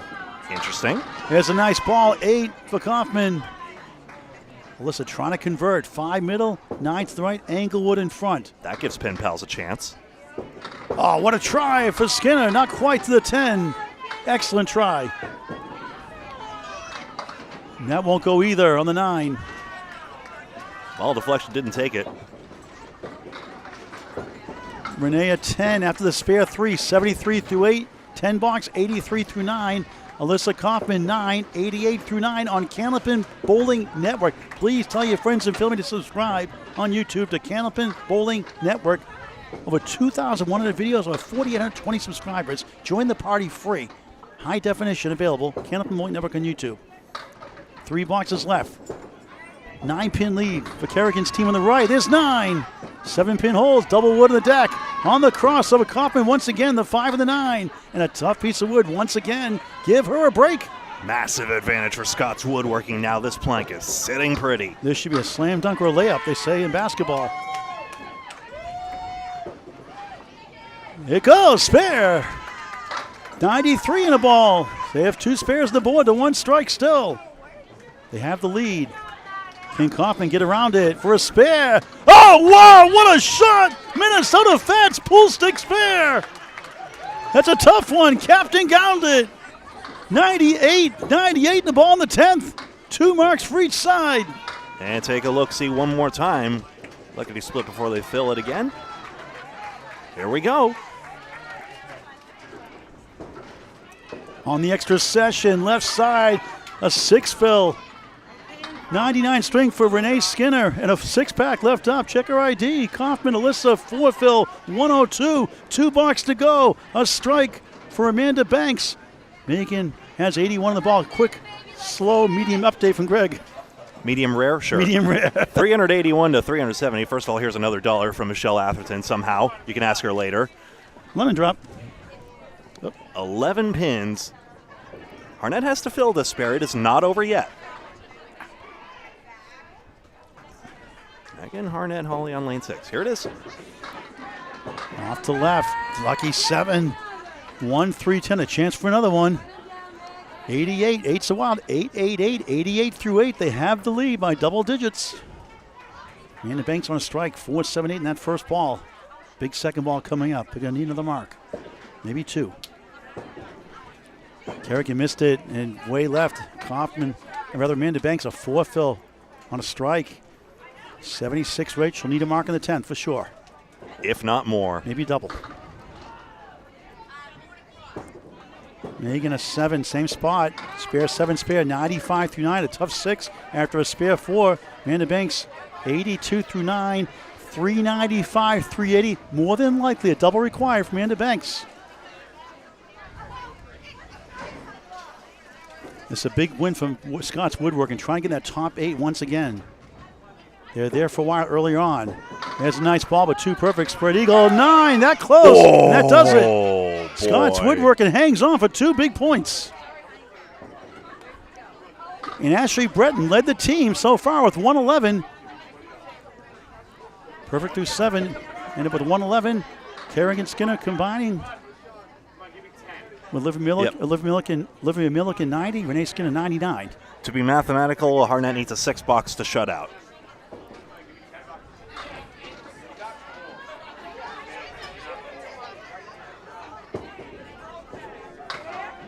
Not quite yet officially, I guess. Guarantees a tie. There's a spare. All right, so an outside chance still.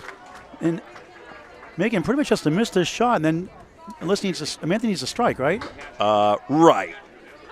So Yep, a whiff and a 10 fill, and it's a tie. for 1 point each. Literally any pin. Hangs on. Winner. For dear life, a 6. One of the best 6 boxes she got. 101 string, but good enough to win. A win is a win is a win is a win. Next match, the 1-7-10 Hurricanes from Augusta, Maine take on main attraction on 11th match of 12 on Candlepin Bowling Network. 7 more tomorrow, local time, 9 a.m. start. Wrapping up the match, a 5 fill, 97 for Amanda Banks. And they hang on. They actually lose that one, 401 to 395. Scott's Woodworking 2 huge points by 6. Let's get the update from Greg. Yeah, here's the score update, and it's an interesting, stay with me, Paul, on this one, because I have an interesting thought. But first of all, 9 marks to 8 for Pin Pals. They actually had more marks than that one, but of course 1 fill was blanked. And then Pin Pals actually knocked down 3 more pins, so a lot of the fundamentals were there, but ultimately just a few too many chances got away as Scott's Woodworking held on to the edge they were forecasted to have on paper. Just one moment. You know, it was interesting. We were talking in the hotel room about the fallacy of the predetermined outcome. Sure, we saw when it didn't matter, Amanda Banks hit that 5 fill, but We also, you thought about that time when, Michelle Harrison pushed the button too soon. Would it have affected Madison Rivas Phil a bit if she actually had to fill against, say, 3 and avoid that half Worcester, for example? That changes the time zone. 30 seconds. The time, the mental state. So the fallacy of the predetermined outcome says you can't just say, oh, it didn't matter like I actually did on the call. That's how that is. Anyway, we'll be right back with match 11 in just a moment.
And welcome back, everybody. Match number 11 will get started in just a moment.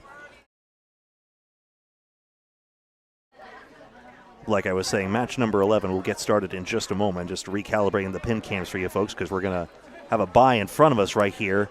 And we're going to move it on over to lanes 3 and 4. I do have a... Did I just spill that? I'm so sorry to do that to you. Yeah. Did I...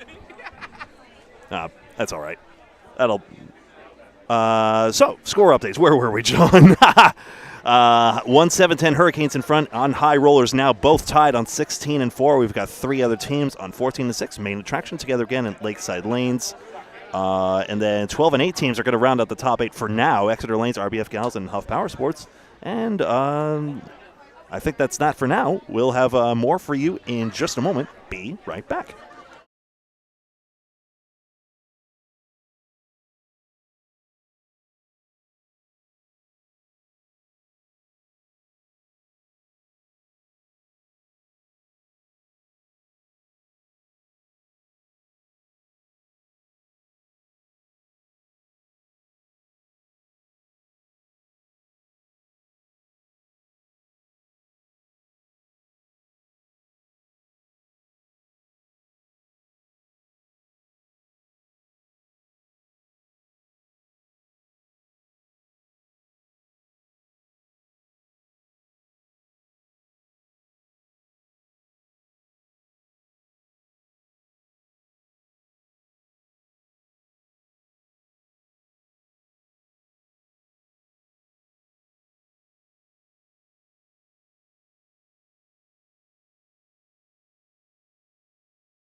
And here we go. Main attraction versus 1-7-10 Hurricanes with the bye team on our 5 and 6 pair. It goes down to lanes 3 and 4. Christina Dill on the right and Allie Barber on the left. Barber starts out with a 4-8. 2 points for a win, 1 for tie. 1 match after this to wrap up day 1 of 2. Playoffs tomorrow after 7 qualifying rounds, starting 9 a.m. local time. I'll have to pan the camera a little more in just a moment. And Final match, the Penny Lane Hooligans and Western Mass Sass. We could change that, Greg, if you want to teams in the playoffs. We could flip over to 3 and 4 and 7-8, but we did put on the schedule, and we want to be fair to all the teams, so we'll stick with 5 and 6. I like just sticking with the pair for now. And I think tomorrow we may change things up with the last match. Is the playoff seeding 1 versus 2. We may not put the schedule up for tomorrow because we may have different situations the last spring. We want to cover a team if it's a bubble team or a team fighting for first place if they're in our area between lanes 3 and 8. Greg Gouillart has the play-by-play. Sure. Dill takes the 4 horsemen right side. 1, 8, and 10. Or rather, she leaves the 4 horsemen. Barber 7 on the first one. Pro Series organizer.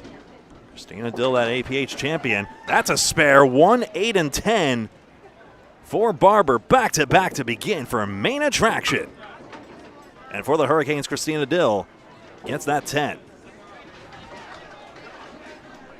So like I said, as we pan it on over to Casey Witham and Bobby Joe Chase, I'll pan over as well.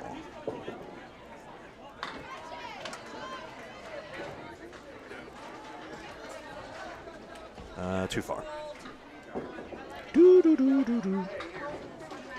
That, I think, seems a lot better by comparison. Let's go with this. Let's see how we get on. 1, 2, 3, and 4. Delightful. For Bobby Joe Chase. For Casey Witham, the 1, 3, 6, and 8. Just getting my bearings, and then I'll have some more interesting things to say in just a moment.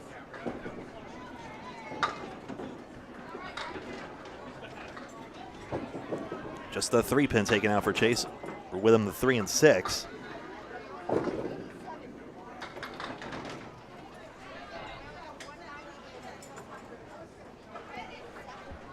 A 9 box.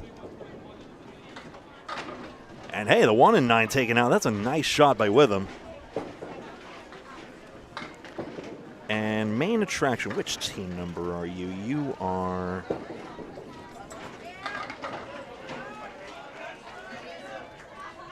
There we go. Team number 5 was 125 Pub last year. Multi-time champion as MD Shooters. 2019, 2015, and 2014.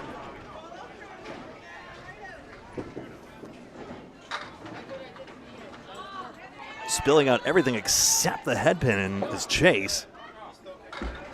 With him on the 1, 8, 9. And off the wall, not into the 9 pin. Bobby Joe takes 10. Barber with those 2 spares. A quick start for team main attraction. Remember to watch out for the smudges between total and game. No, that's the old way, Gregory. The yellow marks to the side of the main scoreboard so that you know all the open marks. That yellow Canadian smudge and that number 1 means there's 1 open mark. Brooke Betteridge and Deanna Bisbee. I know what I can do.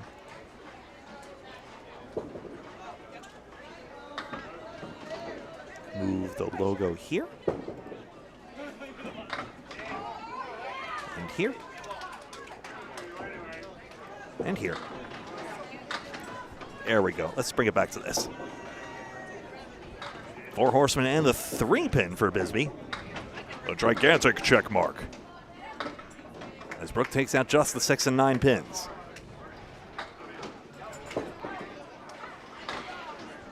One, 2, 3, 4, 7 this time. D's try. Just takes out 2. At last check.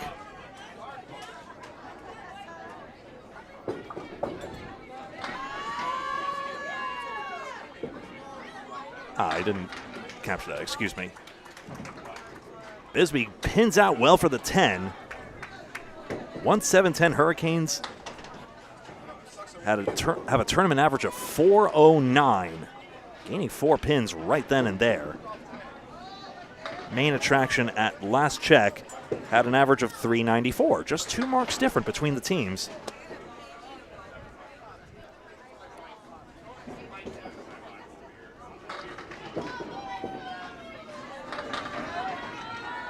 Five, 8, and 9. Bisbee's got triangle number 5. Betteridge takes out 6, 9, 10. 1-7-10 Hurricanes tied top of the table, 16-4 with high rollers. Will they stay on top? They would become the number 1 seed in the knockout bracket.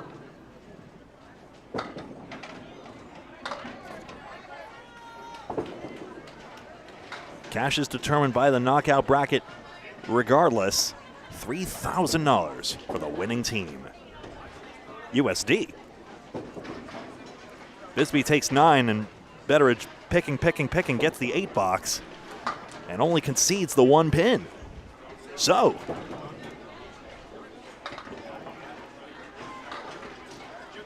Shannon Scribner and Jenna Ward.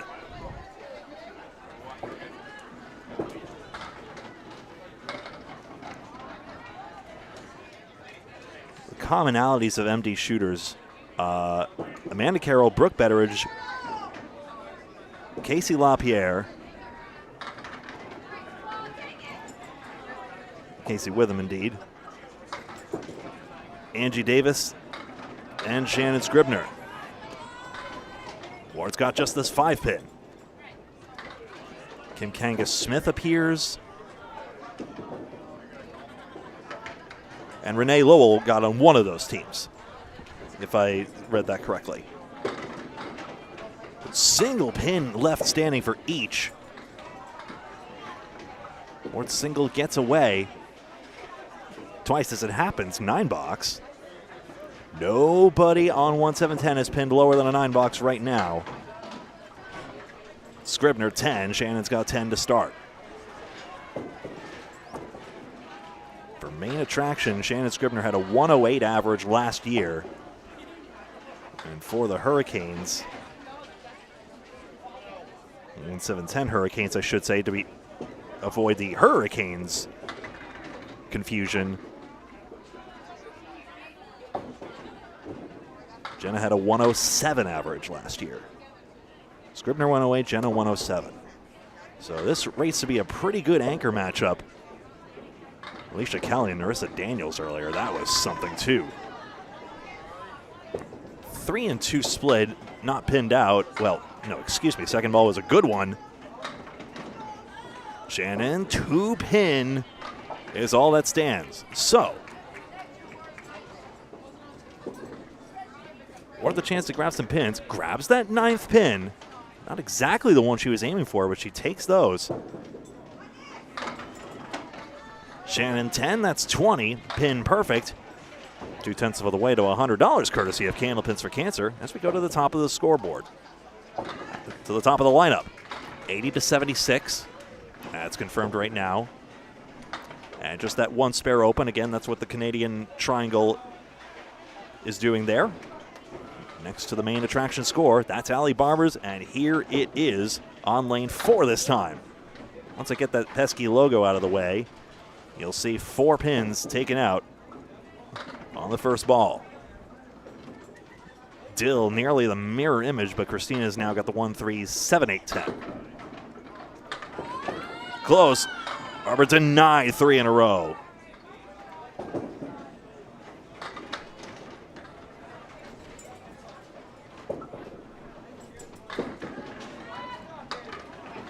Challenging with 10. Let's see if this produces a swing. This is tough to pin out. Can Christina find a way? No. 4 pins for Allie Barber.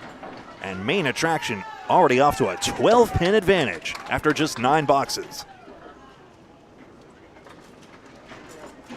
You're watching Candlepin Bowling Network on Facebook and YouTube. I'm Greg Gouillart alongside Paul Grant. all day and all day tomorrow, live from Boutwell's Bowling Center in Concord, New Hampshire. Proud hosts of the Mixed Worlds Ladies Internationals now. It's not technically correct to call it Women's Worlds, and even though it's alliterative, I think it's better for it. And a spare. Dill gets that mark in the fourth.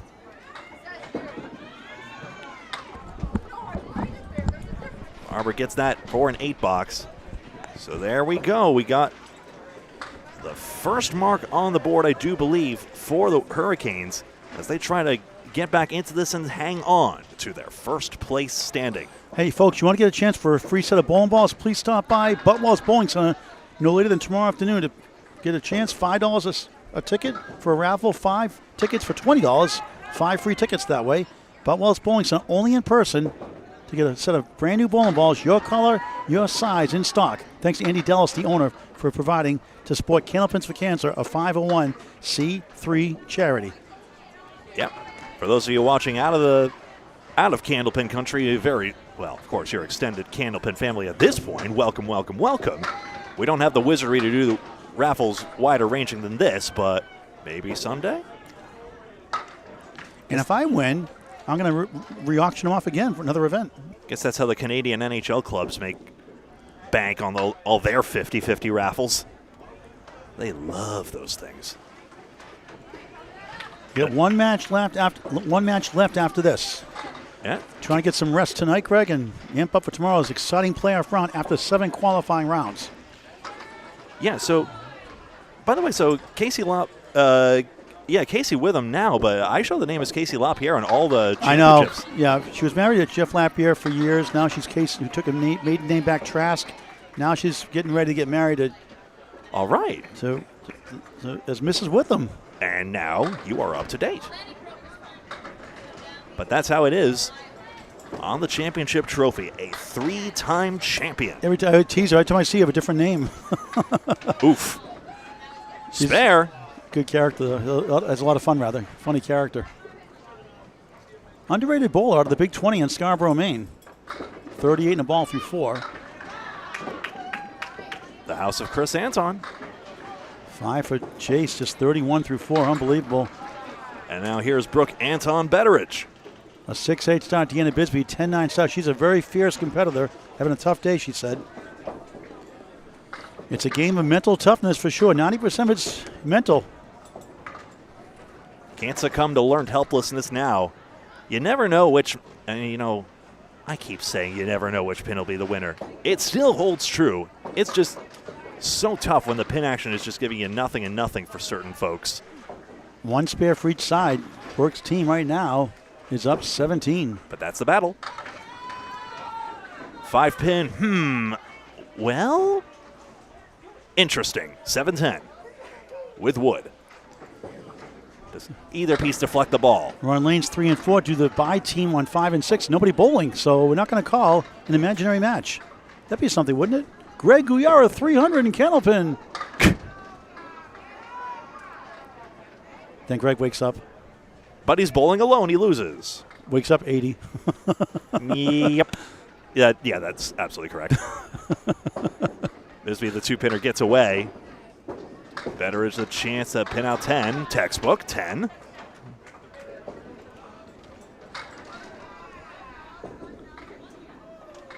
And that gains 2. So gaining is main attraction here. I think that tracks with what I'm seeing. Yes, they've knocked down 8 more pins and have those 2 extra marks. A lot of new bowlers this year. It's good to see. Some not getting a lot of action, but you know what? Just the experience being here, the camaraderie, is very encouraging for your game. Yeah. It's actually a lot of advice, too. Yeah, 3 marks to 1, excuse me. I'm remembering I'm not counting the marks that haven't been filled on this thing. Right.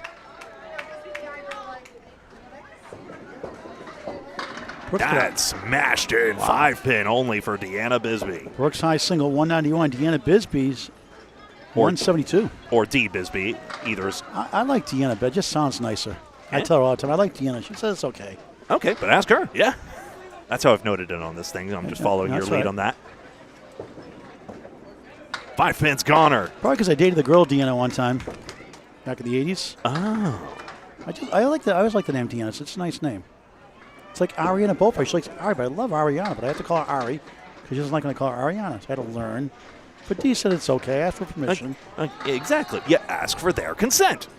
Ta-da! Work a pair of 10s, 34 through 4. Deanna Bisbee a spare, 37 of the ball through 4.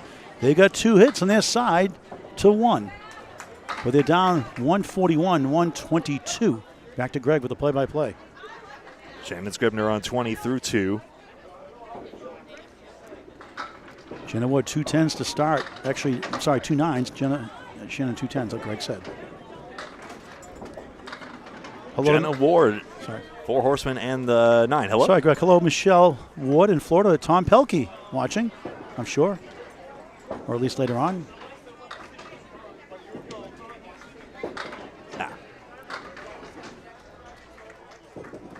Not liking seeing Scribner pace around. Hopefully she's okay. I'm trying to get more attuned. I mean, I'm probably making much ado about nothing, but I'm trying to be more attuned to bowlers who are, trying to recover from some injury or, strain or something, because that can really affect your bowling routine. It's a pretty 10 by Jenna Ward, 28 through 3. Scribner a 9, 29 through 3. Here in the 11th to 12th matches today. 150 to 132. I think the bowler's getting tired. It's very quiet on this side of the ocean.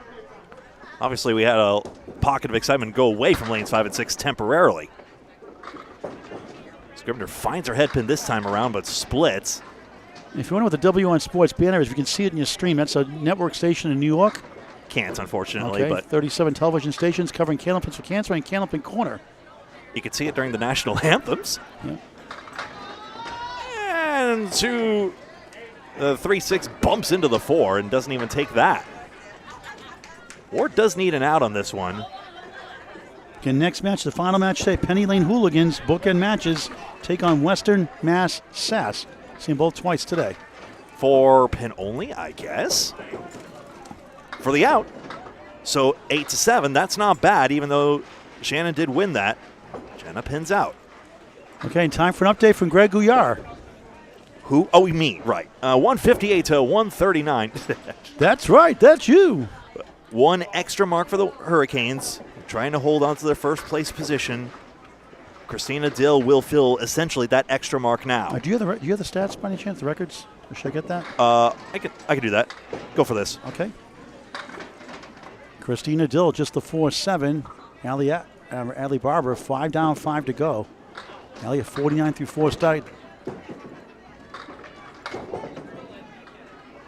Christina Dill, 2 fill, just 38 through 4. 2 10s, a 6, and a spare 2. Welcome to Candlepin Bowling. Looking for an out on lane 4 of 24. It is, I guess, in a sense, a 7. Allie a 9. Allie's at 58 at the half. Christina Dill with the 7, 45 through 5. Wood out of play. Allie a 105 league bowler.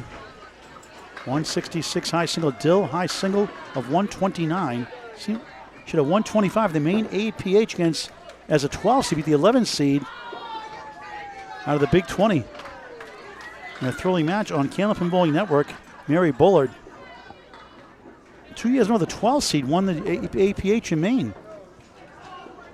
Christina Dill averaged 94 at this past Mixed Worlds. Allie Barber averaged, where is it, 108. That's a tough one for Dill. And the funny thing is, kind of like a big sports story. Her boyfriend, Eugene Tiger Jordan, a very decent bowler in Maine, he picked her up and carried her up the lanes when she won the tournament in comeback fashion with the 125 scotch. And Barber, nice shot for a spare. Spare 7, spare 4 to start. Now spare in the 6, 68 in the ball. Dill, a 7, again, 2 7s in a row, 52 through 6. Collected a bunch on that one. 22-pin lead.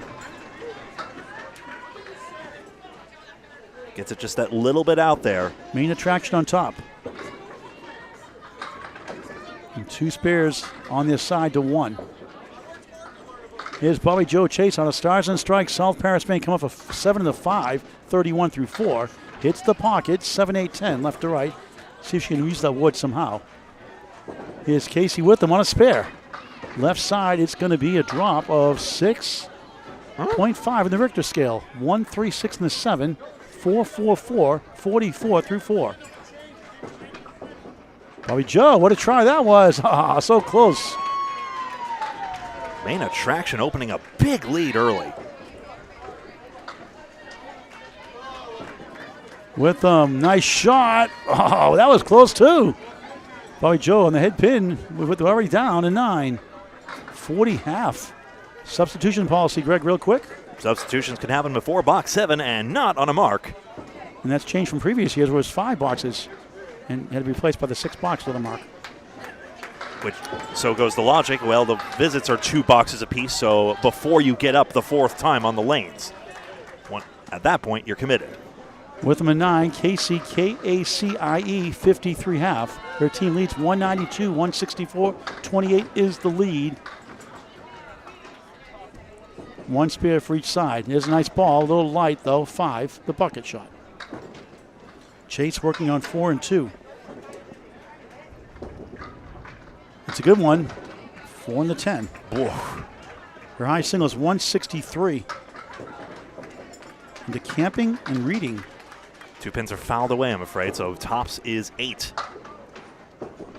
That's a nice shot. Oh, wow. Almost got the 10.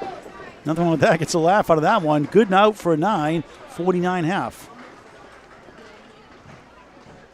Casey Witham, soon to be with him. Not officially yet for the record, but 7 bucks. he's going with Witham.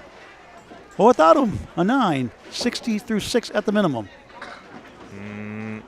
So it's 1 spare for each side still. It's 199, 173. The main attraction on the left for the captain, Brooke Betteridge, on lead 3, a 26-pin lead.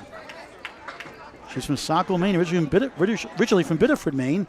191 high single, high triple, 447, 725 high 5, a 104 league bowler.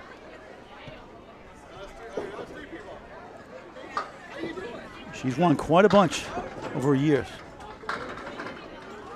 We mentioned your WCBC Rookie of the Year in 26-7, Pro Stop winner at Big 20 in 2007-8 season, Open Grand Slam champion in the 2006-7, winning all 6 events. That's impressive. Open Eliminations champion in 2008-9 season, the 2012-13 season, 2013-14 season, and you guessed it, 2014-2015 season, and several other Open State championships, including the 2013 ISBA championship. And she won the 2014, 15, and 19 Ladies International Team Championship, and I think one more since then. Here in Amanda Carroll on the main state record for mixed doubles and doubles.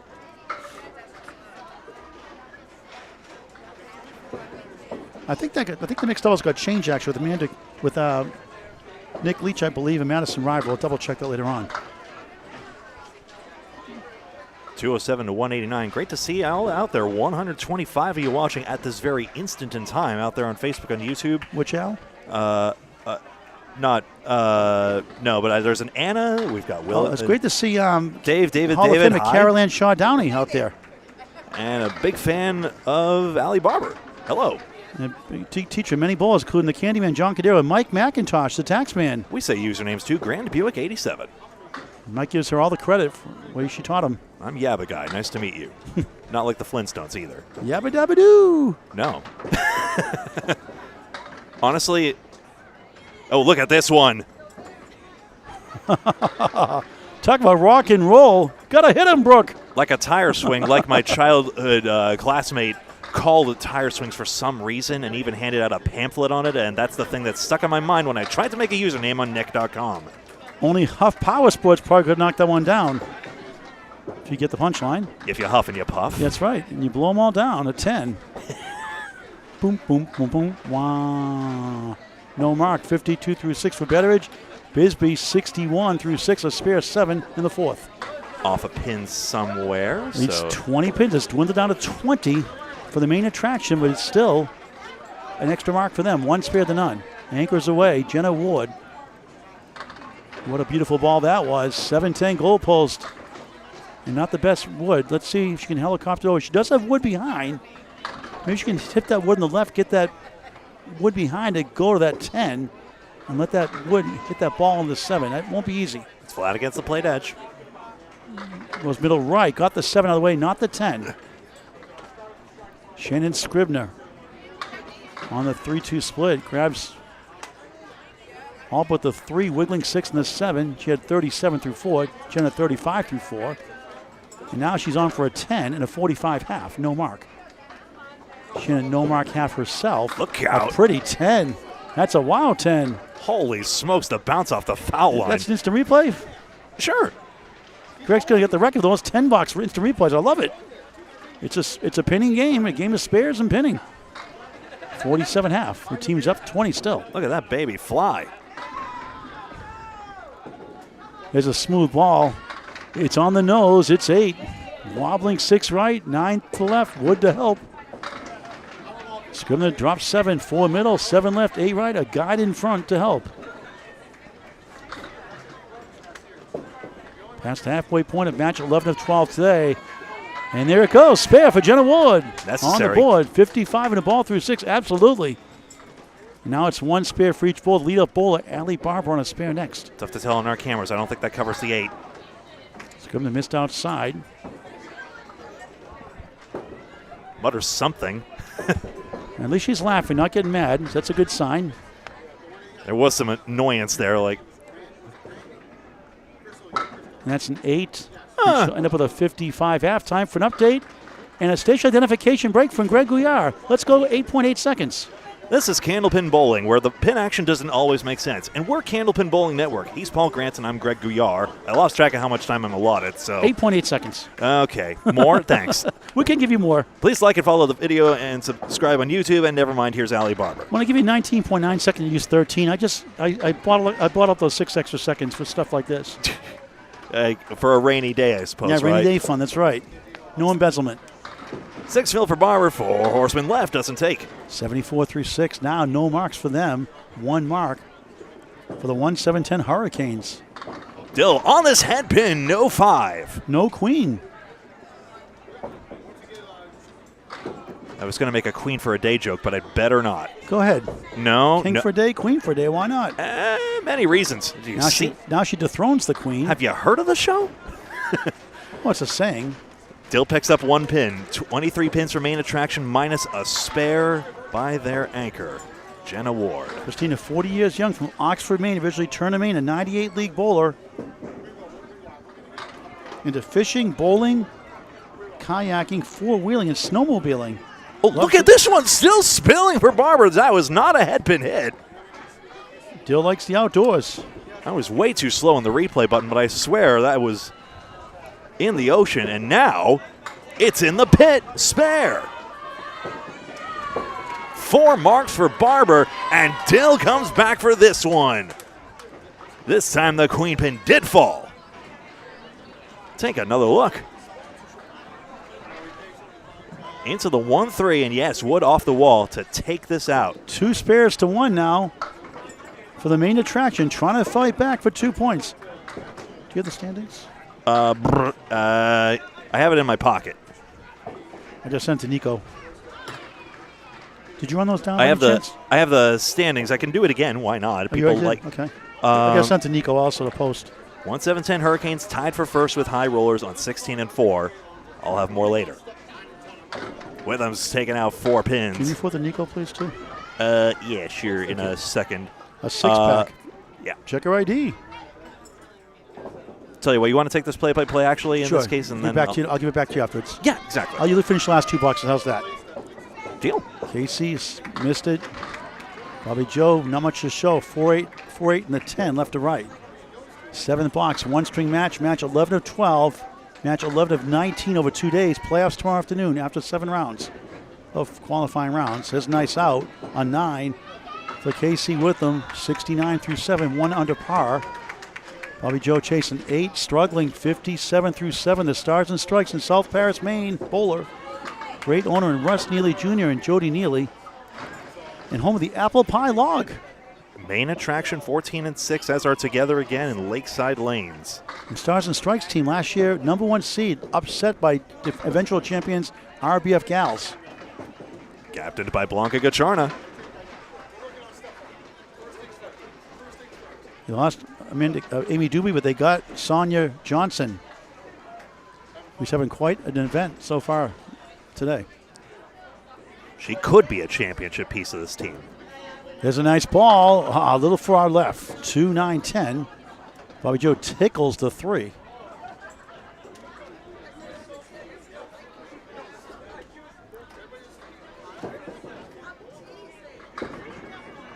And with the wood, she'll grab 1 for an 8. Casey with them, 77 through 8. Bobby Joe matches the box, 8 herself, struggling 65 through 8. Hey, everyone. Wayne again, Alexia, and Ed. Is that Wayne from Wayne. Texas? Michigan? Oh, Wayne Petty, okay. Wayne Petty, yeah, I should say. Oh, I'm thinking of Will Gahn from Texas, Baytown, Texas. Where's the coach, Lane Britton? All right, Deanna Bisbee trying to get something going. She had a spare 7 in the 4th, 61 through 6 brick. Trying to get in the mark department, just 52 through 6. But more importantly, her team leads by 24, 277, 253. Oh, boy. And it's 2 spares to 1 against their team. It could be a battle for first. 7 drop for Bisbee. 3-5, the 9 played hide and seek behind the 3. Peekaboo. Betteridge, good effort. Nothing to show for that one. 4 in the 10. Just a nice lady.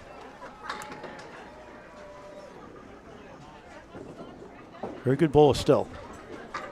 Paired with Mandy Carroll, longtime doubles partner for 3 decades, bowling together in doubles events and team competition. They've won a lot together. She takes a 9 that time, just 61 through 7. When I mentioned that some things take precedence for this. Oh, nice 10 for Bisbee. A 10 gains a pin back, 71 through 7. I was mentioning Amanda Carroll was one such person who had a conflict. Some things take precedence over bowling every now and again, and that was the case for her.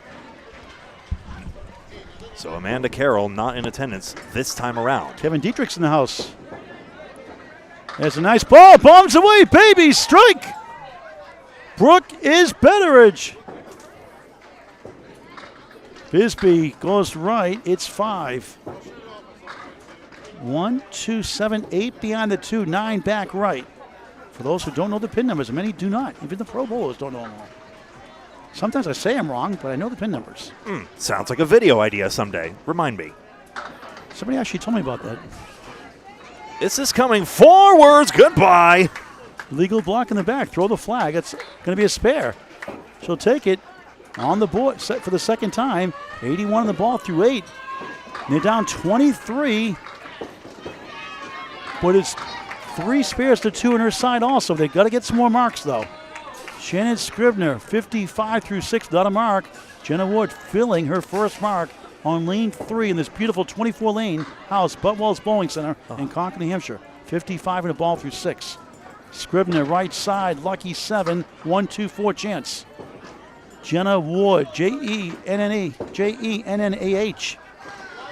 only 4, 59 through 6.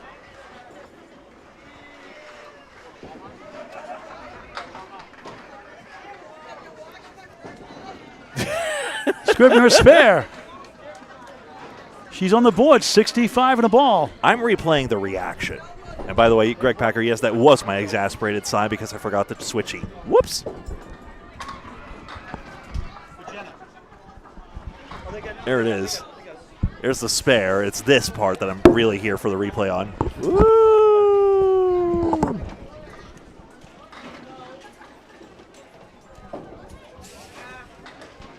306 to 287. Main attraction further and further in the lead. Scribner head pin hit, a bucket of 5. Thin hit. Teams trying to pull away. Spearfill is 5, 70 through 7 at the minimum. Nice shot, flies over the 5 and 8. Greg will wrap up the string. Not too light, I guess. Huh. Oh, look at that shot, a spare. For Jenna Wood, a tough one. Now a spare, 79 in the ball through 8. And now 3 of the 4 bowlers on spares. Scribner at 9. 79 through 8 on Canlip and Bowling Nevick. 1 strike, 1 spare for the main attraction.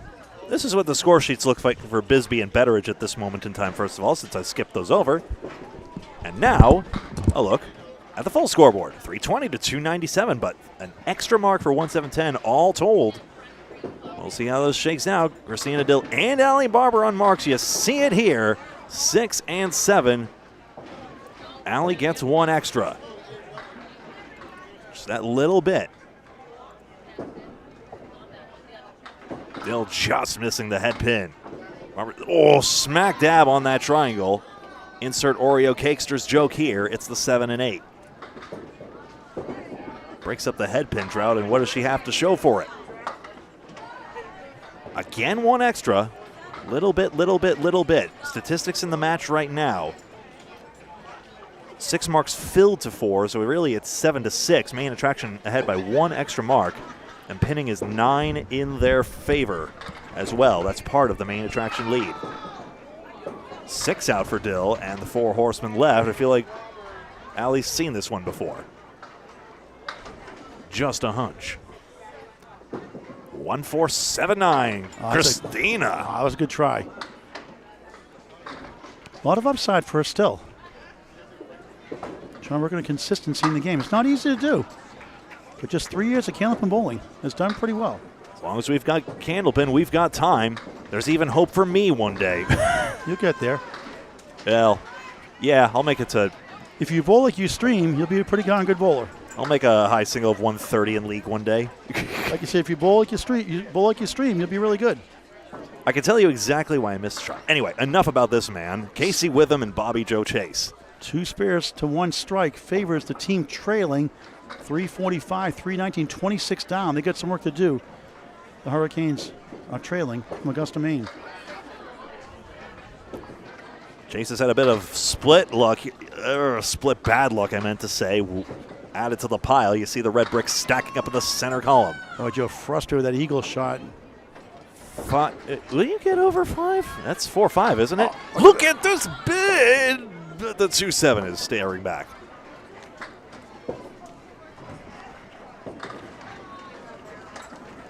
Off the cap of the wood, didn't take. So 7 pin gives Bobby Joe Chase that 9 box. With him pick another stick, not quite that time, but still.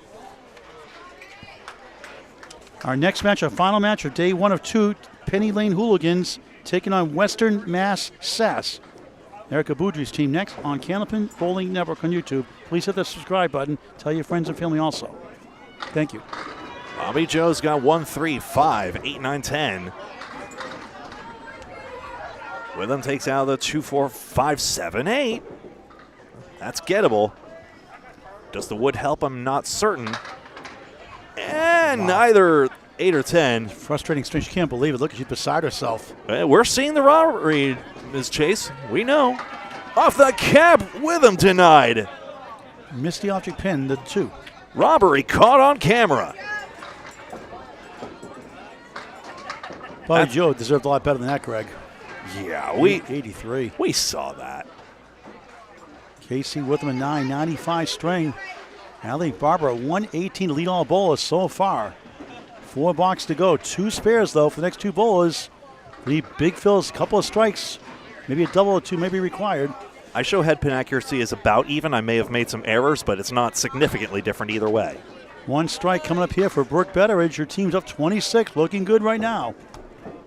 And as we've seen in this place, like many places, hitting the head pin ain't everything. It's bowling. You gotta hit them all. Bisbee. 3, 5, and 9. 8's a wild. 8, 8, 8, 88 through 8. The Brooke Betteridge filling the strike. Filling the strike with 3. Sorry, it caught my attention that Deanna Bisbee's wearing purple today, just like Michelle does with the Maine Mayhem Football Club. And that goes. Huge shot. Keeps him alive. 98 in the ball through 9. Back-to-back for Bisbee. And Betteridge, that's better. Sticks on the strike. Very good, in fact. That's 9. 90 through 8. Big sticks. I show 80. Oh, that's right, 80. I'm sorry, reading the wrong scoreboard again. Phew. I just added it wrong. You should good at math. Nothing else. 9 box 89. So I'm just testing you, Greg. 381. I'm awake. 381 to 354. Deanna flips numbers around. 98 in the ball. She could use a big one here. If you haven't noticed, apart from some lulls, we're kind of good at this because we have the energy to do this. 27 down, but they have 2 marks to none. They got to get a couple more for sure. All 3 more than likely. I don't want to blow your eardrums out, though. Let's go! 4 fill for Bisbee. 102 through 9. Brooke avoids another lemon drop. She put a couple dollars in today from lemon drops. Helping bowlers going through cancer treatments. 2 requests today for checks. $95,500 now paid out, Greg. Another update on the website soon. Including with the upcoming roll-offs will coming soon. Just had to prep for this. Bundle of 5 blown out. It's my fault. I fell asleep early Thursday night when you asked me for the permission to put it up on the site. Phooey. The one time I fall asleep early. Yeah, I'm glad you got some sleep, Paul. But then I couldn't sleep out till like 7 in the morning, so it negated the sleep. Alas. All right. 9 is still a challenge. Nice string, though. 111 for the 108 league bowler, Deanna Bisbee. Bisbee's posed the question. Betteridge has an answer. It's an 8 box. And now, 97. 22 pins. Minus a ball. Exactly. So Jenna Ward basically needs to run the table and hope that Shannon Scribner does nothing. And very capable of doing it for the 20-year-older. Bowling the anchor spot. Back to Greg to wrap it up. That is caved in. Get out of the way, Wood. She doesn't need it. He's 9 up to fill. 4. 8's a while for her. 8, 8, 8, 88 through 8.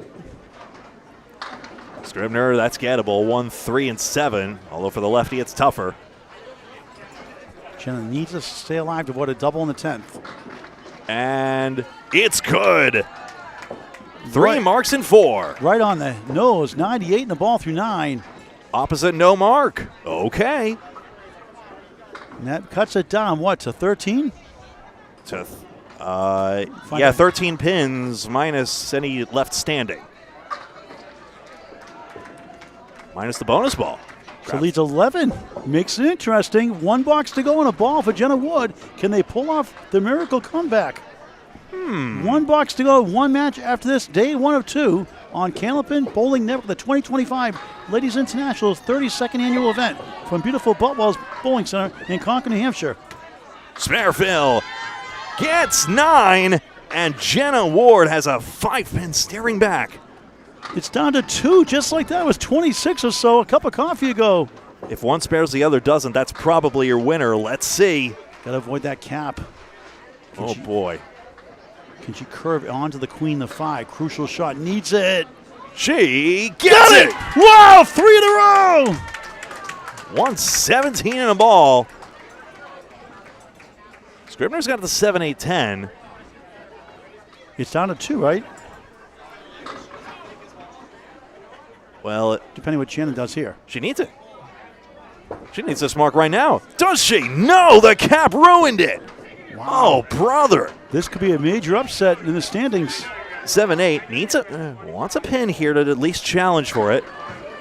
You never know. Matter of factly, your opponent can overslide the line. These things happen. And where was 1-7-10 in the standings, Greg, again? Tied first. That's right. So that wasn't really an upset then. So an average-wise, it might be an upset.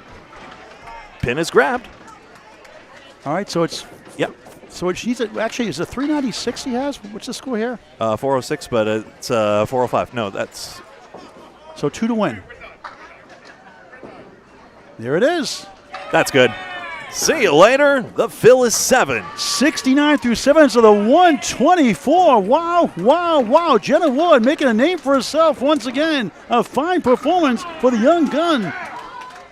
They hang on. 412, 406. What a comeback in the final 2 boxes. Massive. 124 Jenna Ward. 118 Allie Barber on the other side of things. Good match. 6 pins. You know, it was interesting. We had a Pin Pal supporter come by, Buddy, in fact, and he said, you know, it's aggravating, those little single-digit margins. Those little pins can make the biggest of differences. In the case of Pin Pals, it's a losing streak, but you know how you can go back over every match, and there's so many balls you could say, oh, I could have had that, or I could have had that. So another close match promised and delivered on as we go down into match number 12, the final one of today, with 7 more and playoffs to follow tomorrow. Penny Lane Hooligans, Western Mass Sass next on Candlepin Bowling Network on YouTube. Hit that subscribe button. It's free.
Hey everybody, how's it going? We'll have match number 12 of 19 in just a moment. We'll be right back.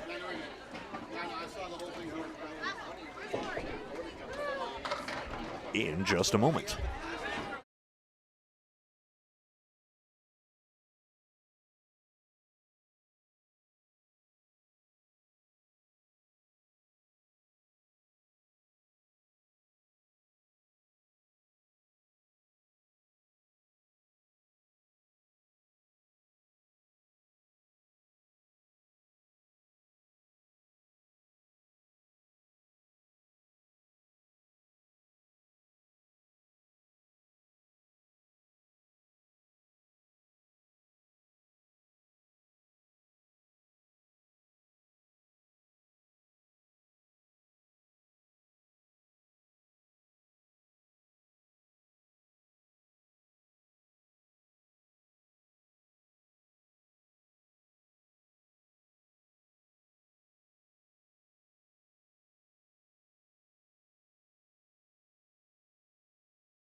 Sorry, folks, a little bit of a longer delay than usual. I think lanes 7 and 8 suffered a lane breakdown. It has to be, considering they're significantly behind, as bad luck would have it. But there we are. It's one of those reasons why I would love to see the ICBA rule of you bowl alternately on the other machine come back into force. We had a situation earlier where one bowler's balls were actually hung up somehow. It actually took a long time to retrieve them, too. But the point being, if one machine breaks down, you bowl alternately on the other machine until the repair is restored. It would help out with the delays somewhat. As it crosses 8:20 p.m. local time. But match number 12 of 19 is coming on up. Right here on Candlepin Bowling Network, live from Boutwell's in Concord, New Hampshire. We'll see you in just a moment.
Last match just concluded.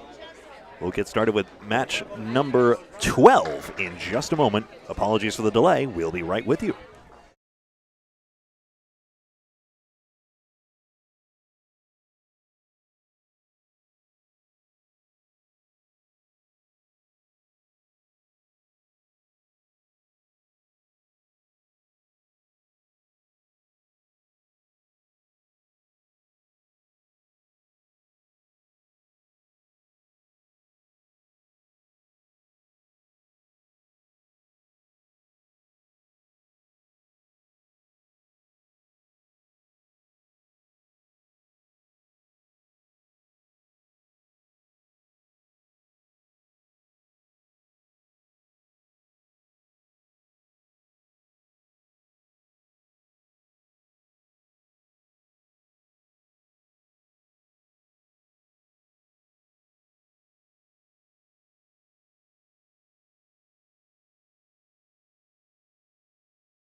It's a red ticket.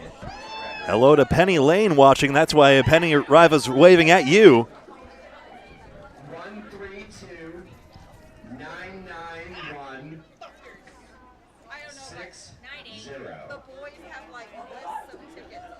Well, that wasn't even close to mine. Oh well. We lost the 50-50 raffle.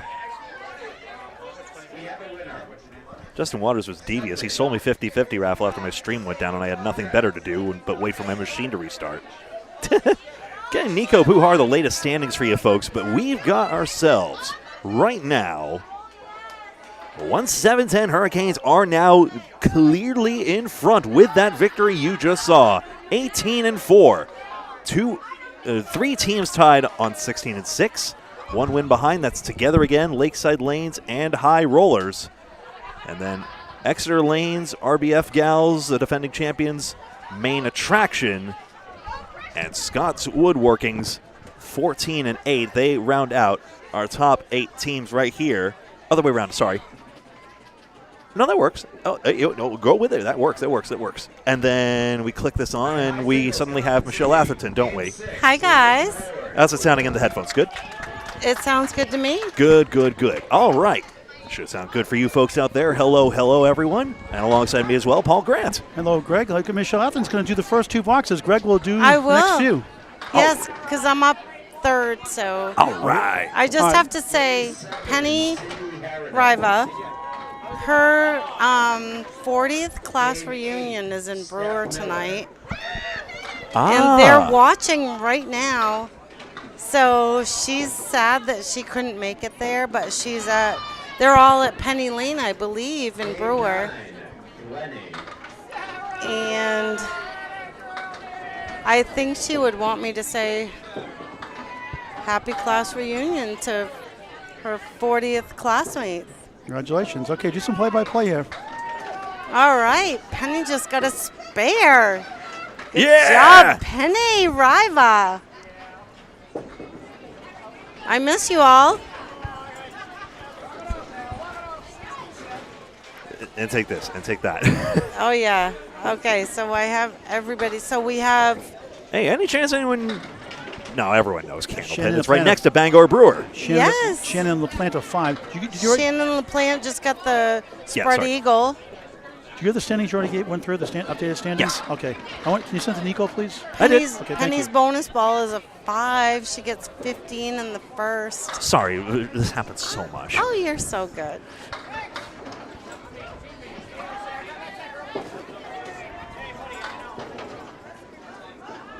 Penny for a spare. She leaves the head pin standing. Lance got 3 left. Shannon gets a 9. She's got 14 after 2. Nines are fine on that eagle. Penny gets a 9. She's got 24 after 2. Penny and I are co-captains on the Penny Lane Hooligans team. Oh, you're co-captains. We haven't won many games, but we are having the most fun. You're fun maxing. We are the most fun team, I swear to God. Paula Arsenault and Lori Belizzi. Paula Arsenal, who used to be Paula Furbush, she just got married last month. Very nice. After this next 2 boxes, we're going to talk to Kai Hunt, then Greg will take over boxes 3 and 4, and so on. Very nice. I'm going to be up after this anyway. Isn't this lovely? We wished a happy 40th, and now we've wished a happy 0th anniversary. Yes. You're a nice lady, Michelle. I appreciate all your help, your support on Candlepin Bowling Network. Thank you so much. You know, I've had a couple people that heard me talking today, and they're like, oh my God. And actually at the hotel this morning, they're like, are you the same Michelle Atherton that did the Easter Classic? So people down here are starting, Good for you. starting to Good for you. recognize my voice. And Good for you. You're Yeah. a very nice lady. Very nice. thank you. How's John Froggy Sear doing? Froggy Sear is fishing this weekend. Okay. He's having fun. Sorry. He already caught 1 big fish. He got you. That's right. Reeled you in, huh? He reeled me in. He's great. All right. Thanks for letting me talk to you guys. Gotta go I crush gotta some go. pins. I gotta go crush Get some the heads up to pins. Kai Hunt. All right. Here we go with Kai Hunt. Thanks, guys. Nice talking to you. You too. Lori Belizzi. Oh, aha. And now Next man up. I get Paula it. Arsenal. Kai Hunt, your father Brent going through a stroke recently. How's he doing at Waterville Rehab? Pretty well. He's been recovering well for himself. Yep. Yeah, he likes the food you bring over. He can't stand the food. Yeah, he's definitely a little bit of a picky eater. You embezzle a bunch in there, huh? Oh, definitely. Yeah, at least a couple of times a day for him. Don't make him admit to the crime on camera. Each bowl at Heavens. 8:17 through 2. Talking to Kai Hunt, Kai Hunt from Newport Entertainments on the Millis of Maine. Oh, yeah, something like that. Definitely one of the only full synthetic houses that keep up with, everything in the bowling alley, especially out back in the pit. Which is why everybody has your average, right? Oh, wait a We're second. going to see in the main states this year again, right? You won the APH a year ago or so Yeah. with a triple strike in the 100th box in the Exactly. 158. Yep. It was definitely a great way to end it. You had to beat up on 70-year-old Willard Dyer, didn't you, the 100? He hung in there all day with you. I was going to say, definitely not beaten up. That handicap was a huge mountain to climb all day. It was made for good matches. So talk about your game. What got you interested? Obviously, your father got you involved. How do you keep so calm on the lanes? I mean, at the end of the day, it's definitely a game. That well a spare. And most people don't treat it like that, but you definitely have to. I mean, you definitely want to compete, have fun, and be competitive, but at the end of the day, it is a game. And at all the serious things in life, bowling is not the most serious. And you're 22 and you got the maturity of a 40-year-old.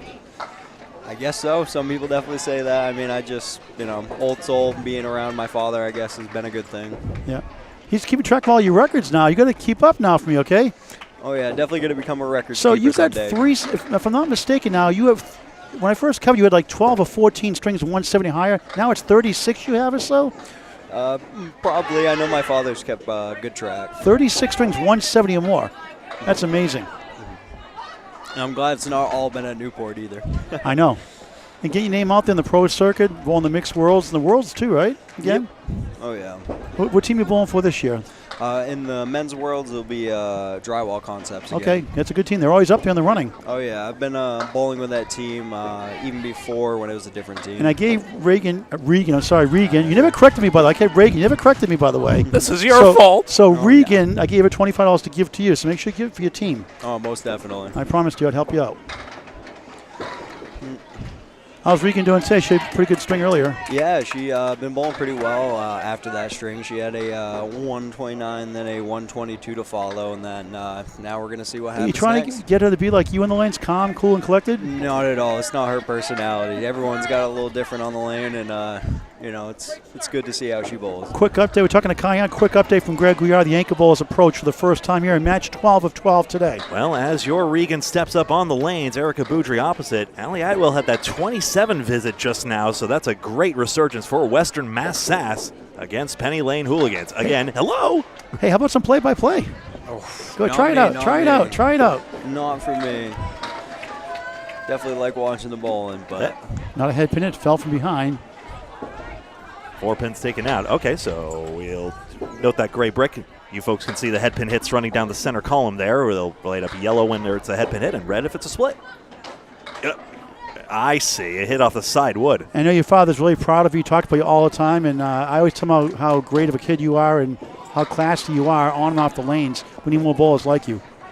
yeah, I definitely hope to see another generation of younger bowlers. I know that I've had more of my friends recently in the last couple of years since after COVID get into it. $8 apiece. And do you think it necessarily will take more? Do you think streaming or TV necessarily has a role to play in growing the youth game of sorts? I would definitely say a little bit of streaming helps, but I feel like it's more of a social media push abroad, like across the board, that needs to happen. I mean, a lot of our, bowling alley managers or centers definitely need to find a way to be more on social media. It's hard, You've got to though. get them involved, help them out. And that's a big difference, too, is that, getting more into the game. In the last year, I've tried to get more into the, not political side of Candlepin, but more of the, non-bowling side. Organizing? Yeah, organizing, really. It is organizing, for sure. What would you want to be, like a tournament director, say? Or like, say... Or a bowling center owner.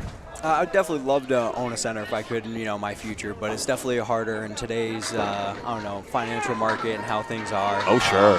Hey! How about that? What do you got to say about that one? Wow. There you go, I Paul. got you.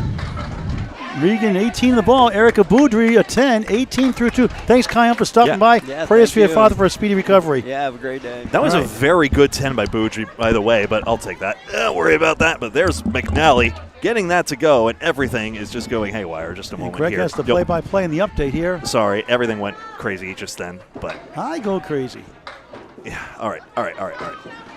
Full scoreboard is here, 77 and 76, just that one pin apart. But now Regan McNally with that spare for Penny Lane Hooligans. Okay. Penny Riva gets out 4 pins. That's 4 aside, in fact. Shannon LaPlante. Riva just into the 3-pin. Head pin smashed in. LaPlante gets that spare. 5-9 spare. That's how you do it. Bounce back nicely. Well, maybe some boo birds in Bangor. I don't know. Nah. Well, but 2 pins gained immediately. Western Mass Sass now equalizes. 1 pin, 1 mark aside. A lot of newcomers to this tournament from Western Mass. I know Allie Atwell bowled in mixed worlds, had a 95 average then. With still my favorite team name, Hammer Barn! All caps. 2, 6, and 10. For LaPlante, that's a 7 fill on the spare. Remember, McNally has that spare to respond with. Evan, if you're watching, hello. Madison's not watching. She's busy. Took down the singles trophy last night. Just like she did last year. 1-4-7 taken out, 10 box. Looking really good, 42 through 4. 6 and 10, LaPlante responds with that 10. 103.95, 8-pin lead for Western Mass Sass. As Greg alluded to, 1-7-10 Hurricanes on top of the totem pole, 18 and 4. Together again, Lakeside Lane's high rollers, second, third, and fourth. 16 and 6 tiebreaker is total pinfall. If 1 and 2 tie after match 19 tomorrow, be a one-string roll-off for the number 1 seed. 14-8 extra lanes. RBF Gals, last year's champions, as the number 8 seed, 6th right now. Main attraction 14-8, and Scott's Woodworking back in 8th, 14-8. Riverwalk Lane's outside edge right now, 13-9. Hurricanes, Huff Power Sports stronger together, 12 and 10, 10 and 12 the Dingers. Bright Clean Windows 8 and 14 with Lita Ladies. Western Mass Sass, Agawam Bowl 6 and 16. Pin Pals 5 and 17. Penny Lane Hooligans 4 and 18. Third balls for each. Now, in fairness, though, Arsenal 10. the Pin Pals have really gotten so close to so many wins today, despite their record. Littlest pins, every pin. And speaking of, Arsenal gains 2. Penny Lane. So Pin Pals won by 7, got smoked by 114, won by 39, lost by 3, lost by 12, lost by 1, lost by 5, lost by 5, tied, lost by 6. That is Heartbreak City.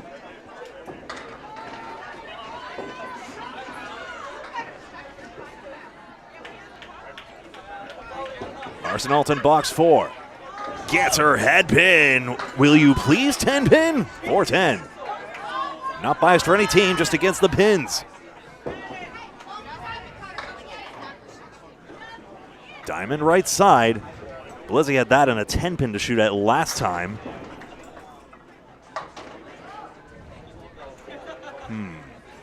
Our final match of the day. Gonna try the wood. It could spin backwards. It did not. Lori's try, just off the 3-pin. Remember to follow along not just with the score, but with the open marks as well as Arsenal takes that 10. We'll put that on the score. But because Regan McNally has that extra mark, you see that yellow number 1 to the side, as well as that yellow Canadian smudge. So make sure all of you know that even though Penny Lane appears down by 5 pins, that's not really true, because of that bonus ball to come. From Regan McNally, the anchor bowler. And now it's the third bowl for Michelle Atherton, Allie Atwell. Allie Atwell, Sportsmanship Award winner 2023 and 2025. 5 pins taken out by Atherton and 5 for Atwell. And rightfully so, I add. Class act on and off the lanes. Stopping emoji. Absolutely.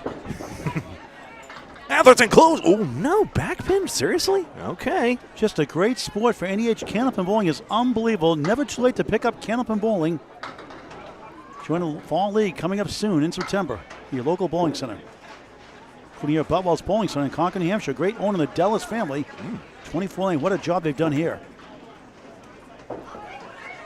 Atherton picks up 1 pin. And if there's one thing that drives a Western Mass bowler, there's nothing that drives a Western Mass bowler crazier than being ignored. I mean, it's so far for them to travel to most tournaments, and yet there's a lot of talent that gets lost up there and also elsewhere on the border. I mean, of course, Michelle Harrison I only just met yesterday, and her return to the lanes was a tremendous one in the singles tournament, for example. So when you're on the fringes like in Western Mass, it's tough to get your name out there. which is why it's such a treat to see people like, Tim Soucy and Hazard on the men's side, and then Chris Lafreniere, people like Chris Lafreniere.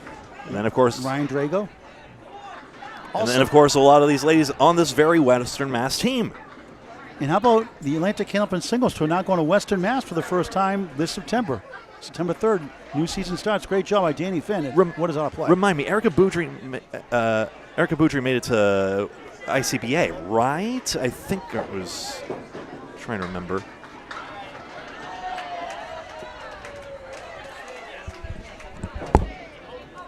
I'm not sure. But Winnica always gets its representation in ICBA.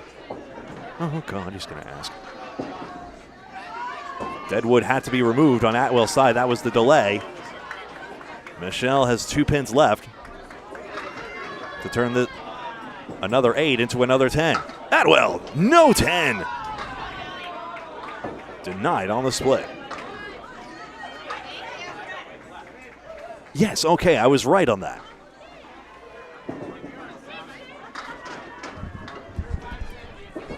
Nine marks for Atherton and a 10 for Atwell.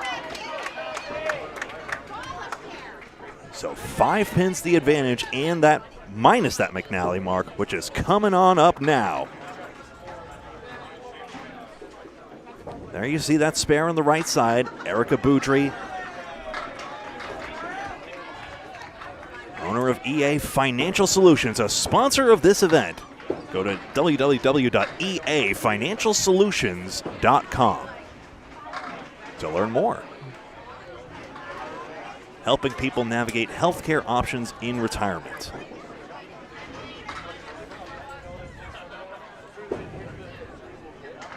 Regan's spare fill was 5.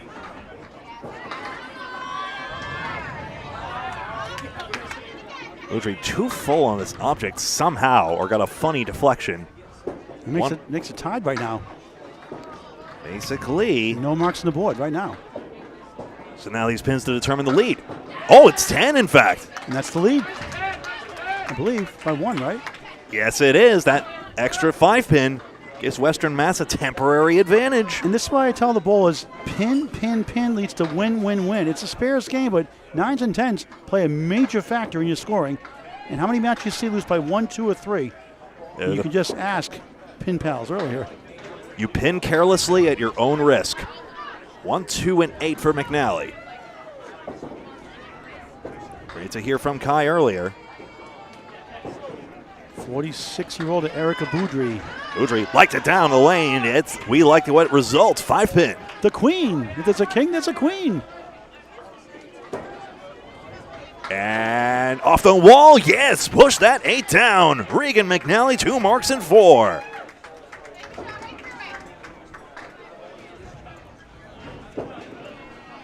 The penny lane now with that extra mark. Boudry responds, and now it is 3 marks aside. We'll replay that 1-2-8 and then take a look at the scores. Off the wall, see ya. 157 to 156. It is 1 pin, ball aside, as we bring it on to box 5 and 6. Tomorrow morning after 9 o'clock local time, we start off with the Dingers taking on brightcleanwindows.com. 9 o'clock shortly after local time.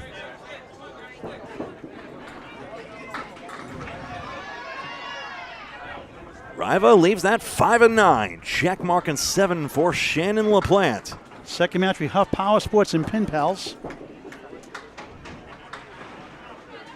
Just the 6 pin out.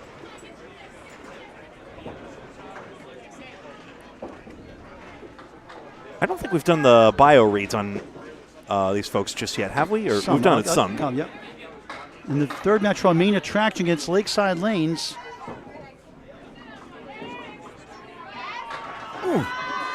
RBF Gals, last year's defending champions, the 4th match tomorrow, taking on Riverwalk Lanes, Amesbury, Mass. Mark and Melissa Ritchie's house.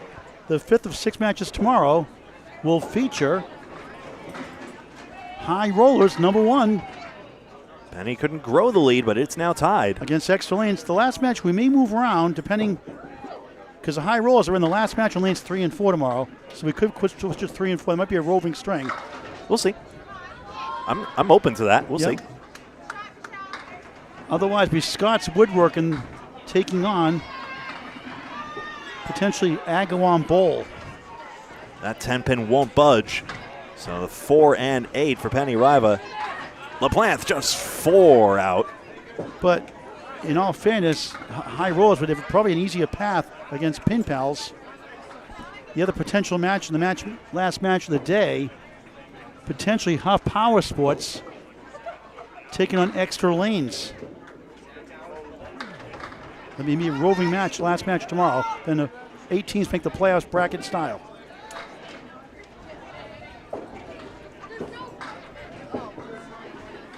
I'll get to those pilots here, Greg, for you in a sec. $8 apiece as we move on down to Paula Arsenault and Lori Belizzi.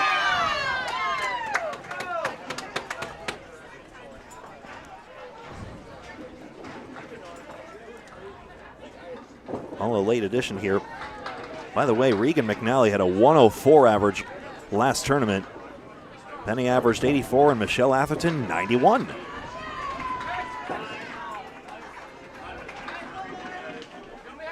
Arsenault, the 4 horsemen right.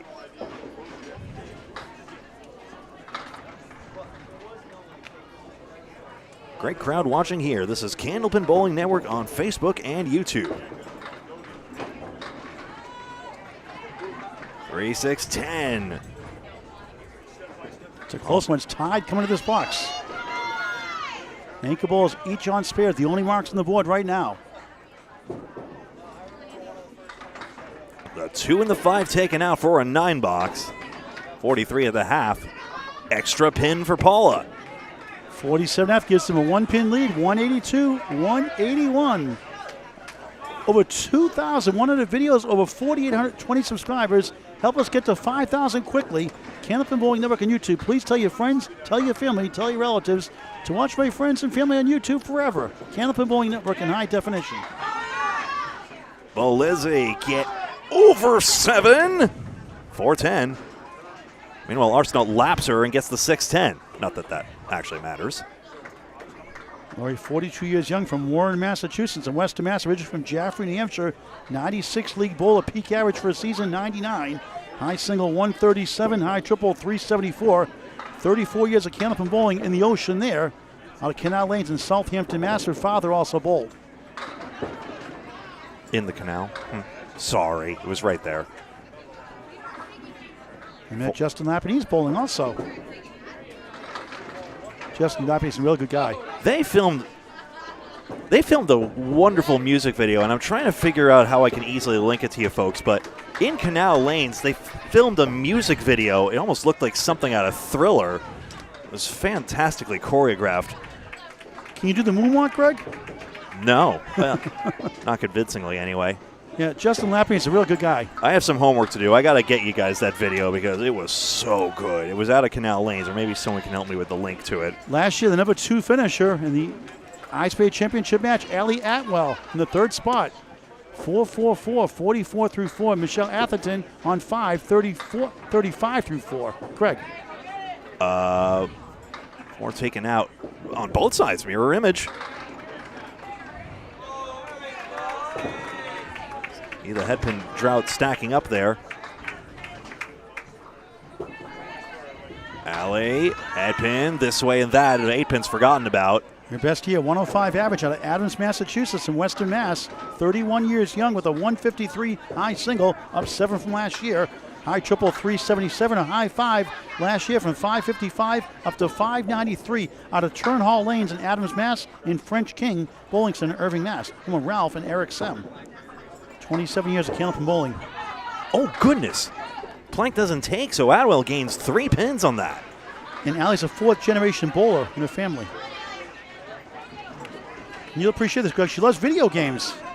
Also, softball she does play and hikes to hike. If Michelle Atherton at Old Town Bowling Lanes in Old Town, Maine. Down goes that 10-pin. 9-pin drop for Atwell. Richard from Searsport, Maine, next to All Play, Belfast, Maine. Great owner in Paul Dyer, that 8-lane synthetic house. That's a great place to bowl. Helps support the Dyer family. Michelle's high single, 157 average, right now 100. 108 peak average for a year. Her high triple, 366, high 5, 548. Two of the most effervescent personalities in the game on this pair right now. Yes. Nothing? 2 pieces of wood, both behind the 4. The single was available, but still. I think that denture cleaner effervescent, that commercial they show. Whoa, that's a throwback. Is that still a product? Yes, I think so. Yeah. Michelle Bowling said she could walk. Took 15 years off. Just got started bowling about 2 or 3 years ago.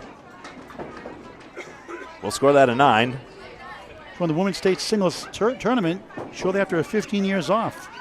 Atherton needs it now. Gets 3 more. 7. Atwell again gains 2, so it's basically 17 versus 12. One interesting thing, too, about Michelle, she won a 10-straight tournament at the age of 16. And how did she do it, Greg? The day after she had her wisdom teeth out, she was sleeping in between strings and won a 10-string tournament. That's amazing. Talk about gutting it out. Into golf, hunting, fishing, and canopy and bowling. I got a strike. Was that good? You can't get there from here.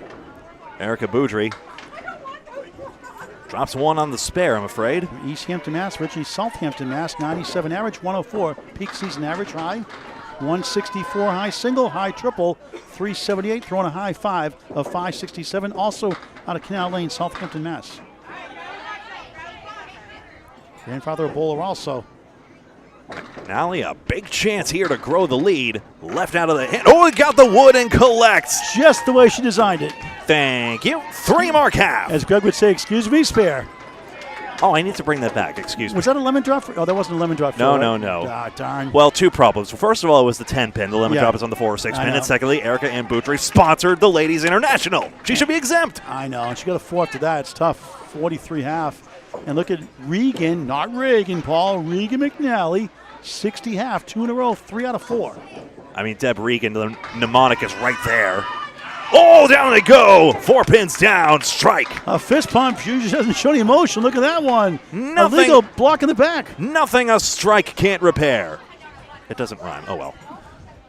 McNally drops 7 on this one. First head pin, incidentally. 67 half. Erica gave that 4 pin some tooth pain.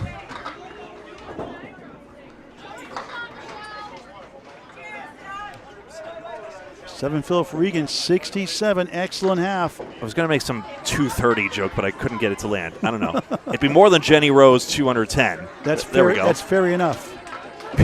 Boom, boom, boom, boom. Wow. And more than Shelley Carr's 215. Now there's a unofficial mystery. 75 through 6 top field update from the soothing sounds of Greg Gouillart. Pretty sure that happened. It was at Metro West Bowl in Framingham once upon a time, the former bowling center.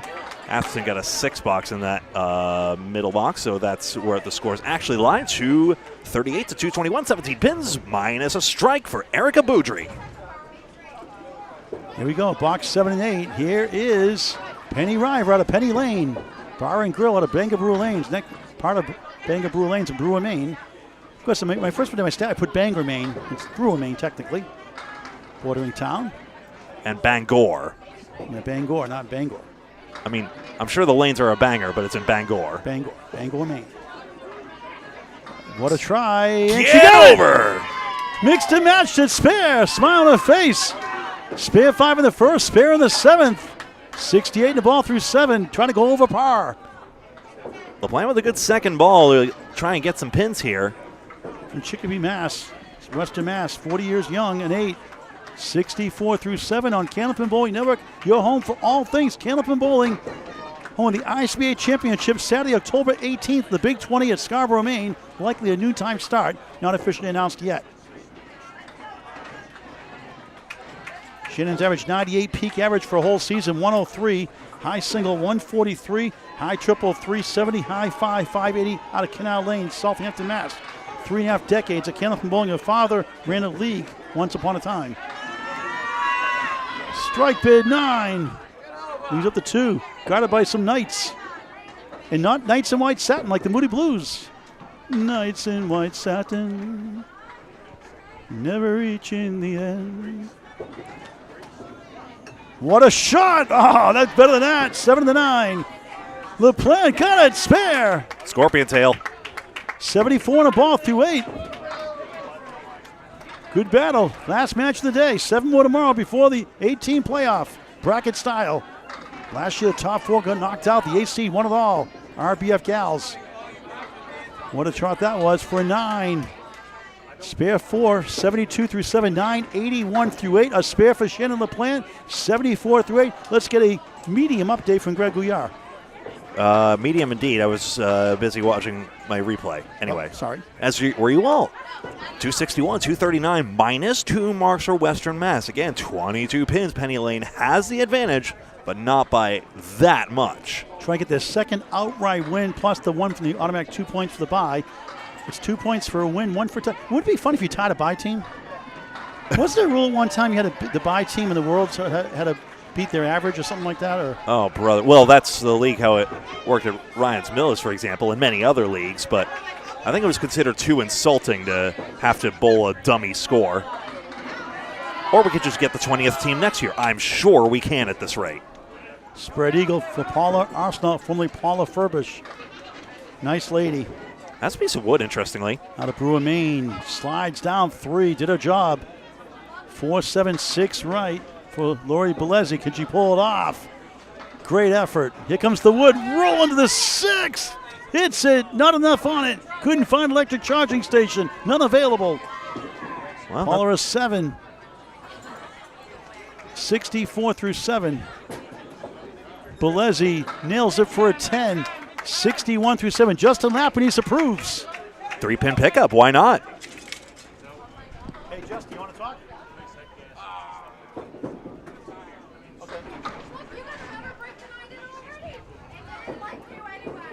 268, 249, 19-pin lead for Penny Lane Hooligans. Arsenault diamond left. Belizzi right on the nose. It's going to be a banana split. Where's Casey McCool? He's still hungry, still growling all day for banana splits. Greg Gouillart with the sound effects. That sounds like a lion. Sorry to anyone who's first time hearing this meme. We have our in-jokes. Everyone loves Casey McCool. We have in-jokes. We're Candlepin Bowling Network. Yeah, we try to keep it light. We take it serious. We have to have some fun, too, once in a while. Oh, we're doing it light? Okay. Rawr.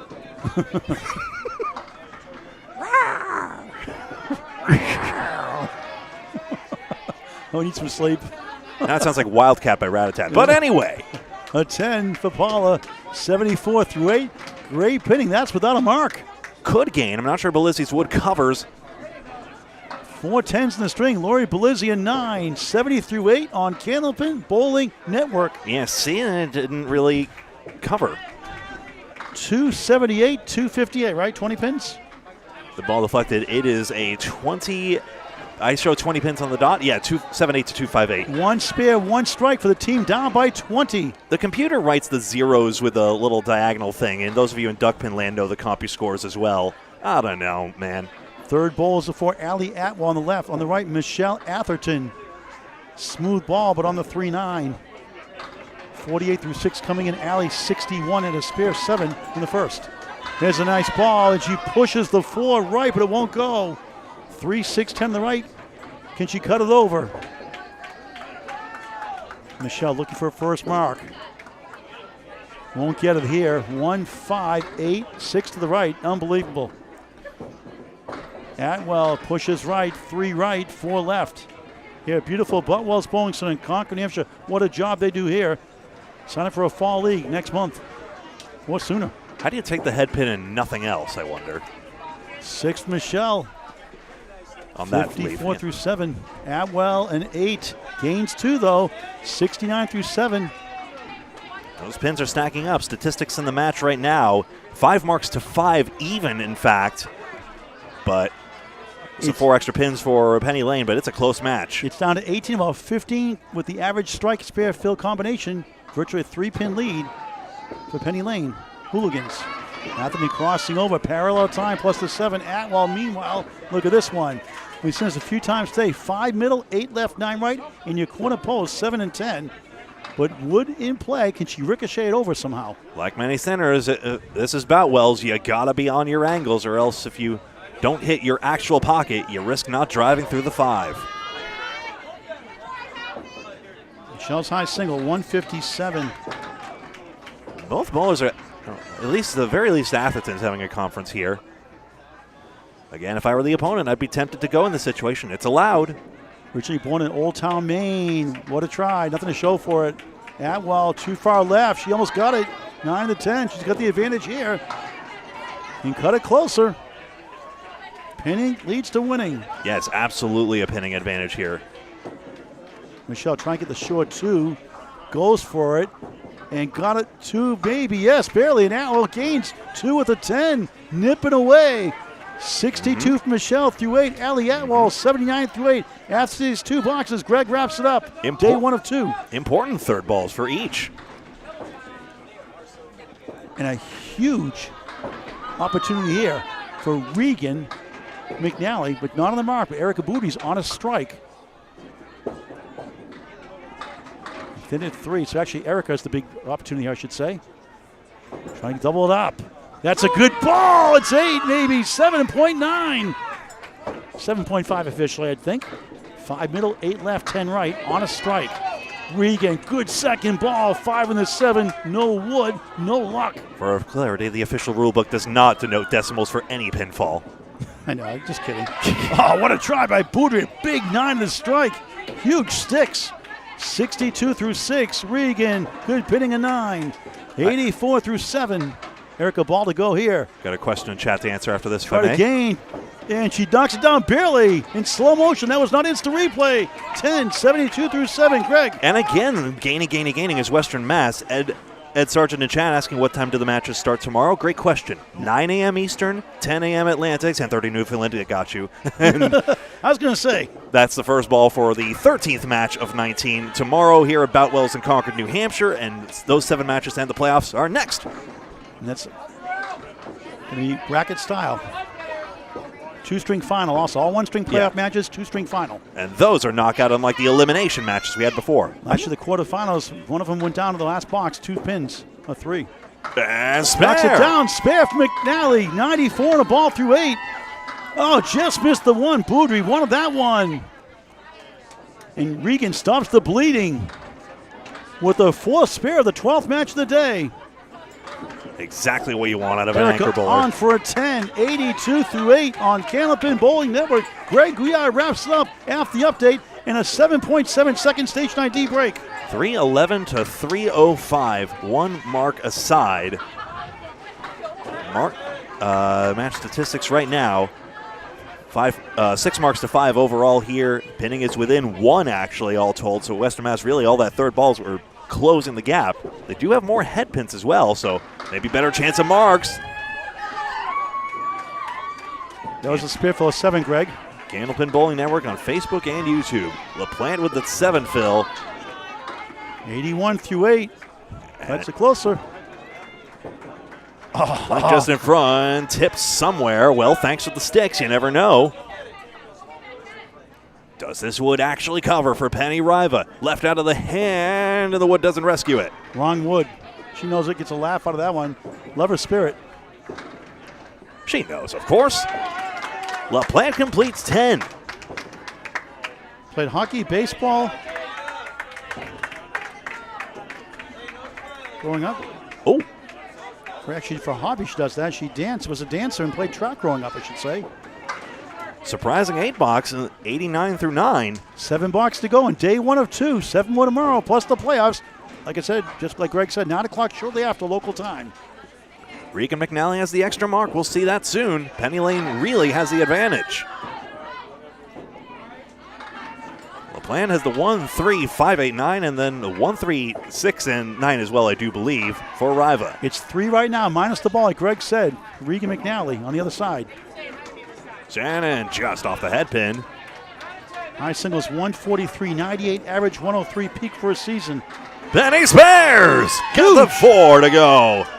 That's a 3rd spare of the 12th match of the day. 99 of the ball through 10.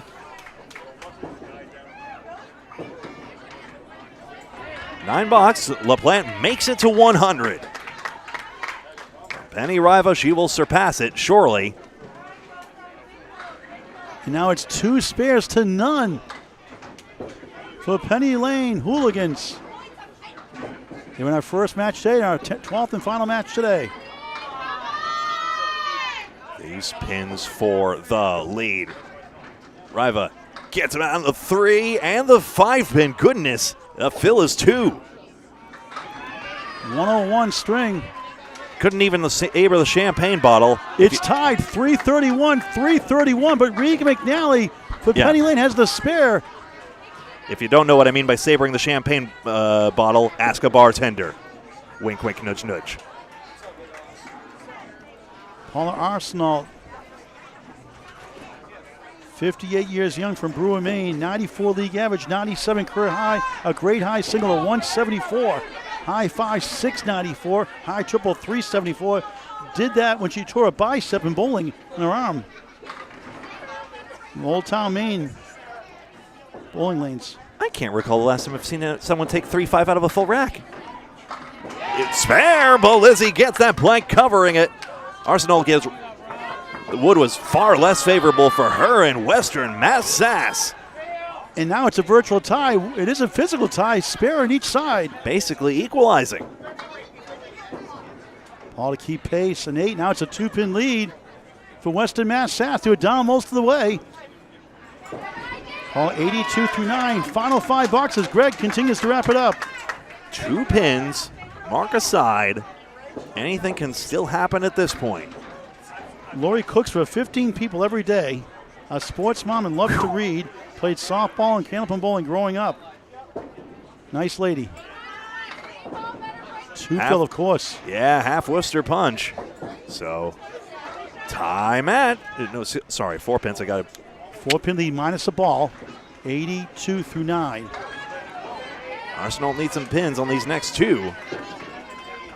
Lori's second ball, say the same. Ball has got on her head pin this time, 2-4-7. Wood doesn't care to stick around. Paul threw a 149 to the Can-Am tourney at 12 a.m. in the morning. Midnight. Opposite a 6 box, Arsenal the chance to gain. Then she got, the 2-pin full, too bad. Wilson Pickett would appreciate that one and wait till the midnight hour. Taking a look up, 3-4-7 to 3-4-9 is official. McNally still on the extra mark, so Penny Lane really still favored. 2-pin lead minus a ball for Western Mass Sass. Sassy and classy.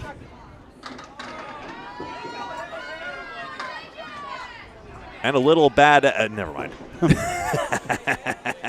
We're not going there. I wanted to. 2 pins taken out. That's a 3-6 taken out of a full rack. Adwell back in there. Get over a pin. The wood collided and negated the spare chance. Armed robbery. It literally collusion. Is that a violation, collusion in bowling? How about a call the grievance committee? I don't know. Ask the ICBA yourself. A 9, 88 through 9. Missed chance there. Robbed on a great second shot. The rule book could use an update or some clarifications, but I don't think that one will make the cut. 9 box to 8. 3-5-8 to 3-5-5. Michelle would love her first mark of the string. I believe the last ICBA rulebook revision was dated 2011. It's down to 3 boxes. The final match today. Match 12 of 12. 7 more tomorrow. 9 a.m. local time. Plus the playoffs. 9 pin, 5 pin. You neither. What is going on? This woman have to do? Adwell denied again. You got to hit him, Allie. How dare. Atherton's got in there. 5-7, and the wood turned pretty well, I think. Yes. For 2 teams near the bottom, they're putting on a show. Low scoring, but tight. And yes, the queen pin is down. 98, and the ball in the 10th. Clutch again. Bookend spares, first and last. Michelle, 7 pin was hit, it drops. Gets it to go as well.